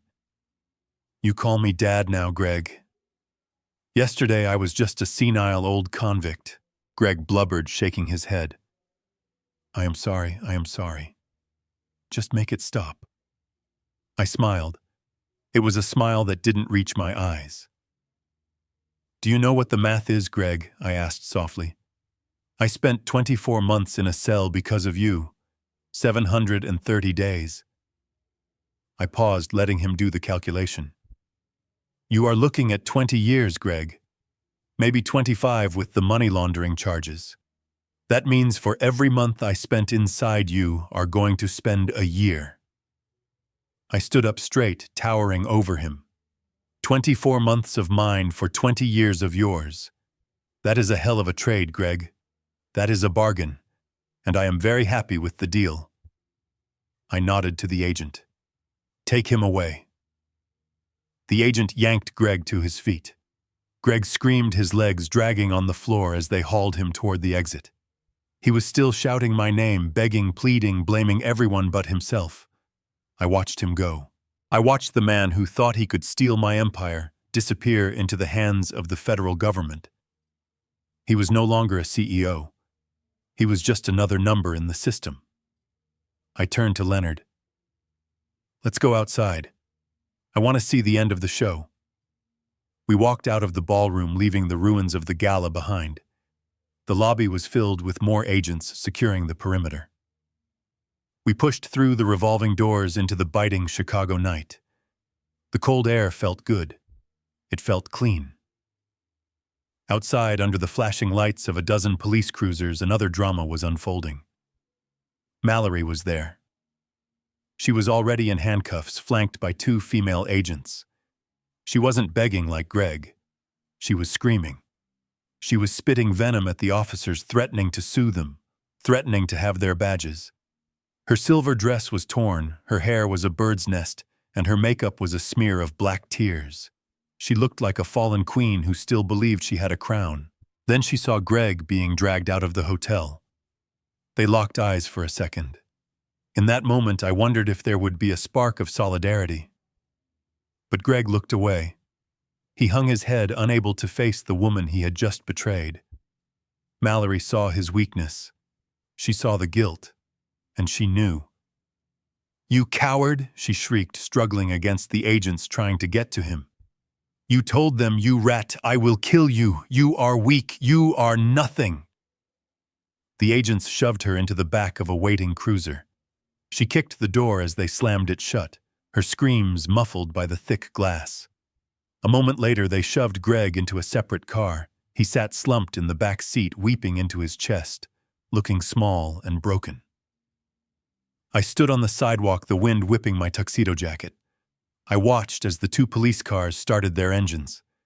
They pulled away from the curb, sirens wailing, but they didn't follow each other. At the intersection, the first car carrying Mallory turned left toward the Federal Detention Center downtown. The second car carrying Greg turned right toward the county holding facility. They were going in opposite directions. They had plotted together. They had stolen together. They had lived in my house together. But in the end, they were dying alone. The partnership was dissolved. The marriage was over. The bond of greed that held them together had snapped the moment the handcuffs clicked. Leonard stood beside me, watching the taillights fade into the darkness. "It is over, Harrison," he said quietly. "They are gone." I took a deep breath, filling my lungs with the freezing air. For the first time in 2 years, the weight on my chest was gone. The anger that had fueled me, the fire that had kept me warm in my cell, was beginning to cool. "It is not just over, Leonard," I said, watching the empty street where my family used to be. "It is corrected." I reached into my pocket and touched the contract one last time. I didn't need it anymore. The debt had been paid. Not in money, but in justice. If you have ever had to watch someone you love face the consequences of their own actions, you know that it is not a happy feeling. It is a hollow one, but it is necessary. Because without consequences, there is no truth. And tonight, the truth had finally come home to Blackwood Steel. I turned away from the street. Come on, Leonard. Take me to the office. We have a company to rebuild. And tomorrow morning, I have a lot of hiring to do. I walked toward the old Ford Taurus, leaving the Ritz-Carlton behind. The flashing lights were fading, but the city was still there waiting for the return of the king. And this time, the king wasn't ruling with kindness. He was ruling with memory. 1 week had passed since the flashing lights and the screams faded from the Ritz-Carlton ballroom. The headlines had shifted from the scandal of the arrest to the shock of the aftermath. The city of Chicago was still talking about the fall of the Blackwood dynasty, but up here, on the 45th floor, the silence was absolute. I sat in my old leather chair, swiveling slowly to look out at the skyline. The view hadn't changed. The steel buildings I helped construct still scraped the gray belly of the clouds. The lake still churned in the distance, indifferent to the fortunes of men. But the room felt different. It no longer smelled of Greg's cheap cologne or Mallory's cloying perfume.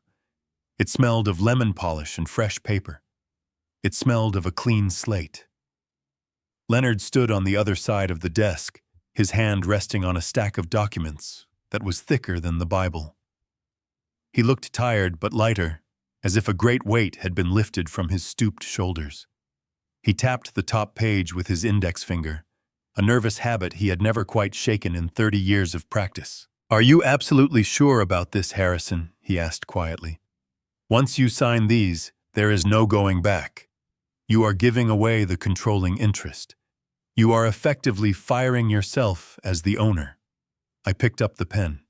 It wasn't the Mont Blanc Mallory had used to forge my demise. It was a cheap plastic ballpoint I had bought at the drugstore on my way here. A simple tool for a simple task. "I am not firing myself, Leonard," I said, looking at the ink in the clear plastic tube. "I am liberating myself." I looked down at the document. It was a deed of transfer. It didn't name a foreign investor or a hedge fund as the beneficiary. It named the Blackwood Steel Employee Pension and Relief Fund. The people who poured the concrete. The people who welded the beams in the freezing winter. The people whose retirement savings Greg had gambled away on his vanity projects. They built this company, I continued, my voice soft in the quiet room. They sweated for it. They bled for it. And when I was in prison, they were the ones who lost their security. Giving it back to them isn't charity. It is restitution. I pressed the pen to the paper. The ink flowed smoothly. I signed my name, Harrison Blackwood. I turned the page and signed again, and again. With every signature, I felt a chain falling off my chest. I wasn't losing $800 million. I was buying my soul back. I was buying a good night's sleep. When I finished, I capped the pen and pushed the stack toward Leonard. "It is done," I said. 80% of the shares now belong to the workers. The dividends will pay back every cent Greg stole from their accounts within 2 years. Leonard smiled, a genuine expression that crinkled the corners of his eyes. "You are a crazy old man, Harrison. You could have been the richest man in Chicago again. You could have bought a yacht. You could have bought the whole damn harbor." I stood up and buttoned my coat. It was a simple wool coat, not the cashmere one I used to wear. I had a yacht, Leonard. I had the mansion. I had the private jets. And look where it got me. It got me a daughter who wanted me dead, and a son-in-law who sold me for poker chips. Money is like water, Leonard. If it doesn't flow, it stagnates. And if it stagnates, it breeds rot. I don't want the rot anymore. I just want the river. I walked to the door of the office. I stopped and looked back one last time. I saw the empty desk. I saw the ghost of the man I used to be. The man who was so busy building an empire that he didn't notice the termites eating the foundation. I forgave that man. He didn't know better. But I did. I walked out into the hallway. The office floor was buzzing with activity. The employees knew. The memo had gone out this morning. As I walked past the cubicles, the typing stopped. The phones were lowered. A young woman near the copier stood up. Then a man in the engineering department. Then the entire accounting team. They didn't cheer. They didn't clap. That would have been cheap. Instead, they just stood there and nodded. It was a silent salute, a recognition of a debt paid. I nodded back, feeling a lump in my throat that no amount of money could ever buy. This was respect, not fear, not envy. Respect. I took the elevator down to the lobby. Frank, the security guard who had been forced to escort me out just a week ago, was standing at the desk. When he saw me, he rushed around the counter to open the door. "Taxi for you, Mr. Blackwood?" he asked, his voice full of deference. "No, Frank," I said, stepping out into the crisp autumn air. "I will hail one myself. I am just a private citizen now." I walked to the curb and raised my hand. A yellow cab pulled over, splashing a little bit of puddle water onto the sidewalk. I didn't mind. I opened the door and climbed into the back seat. The vinyl was cracked, and it smelled of pine air freshener. It was perfect. "Where to, Mac?" the driver asked, eyeing me in the rearview mirror. I thought about it. I didn't have a mansion to go to. I didn't have a penthouse. I had a small rental apartment in a quiet neighborhood where the neighbors said hello and the coffee was cheap. "Take me to the lake," I said. "I want to see the water." The driver shrugged and pulled into traffic. As we merged into the stream of cars, I watched the city roll by. I thought about Mallory and Greg.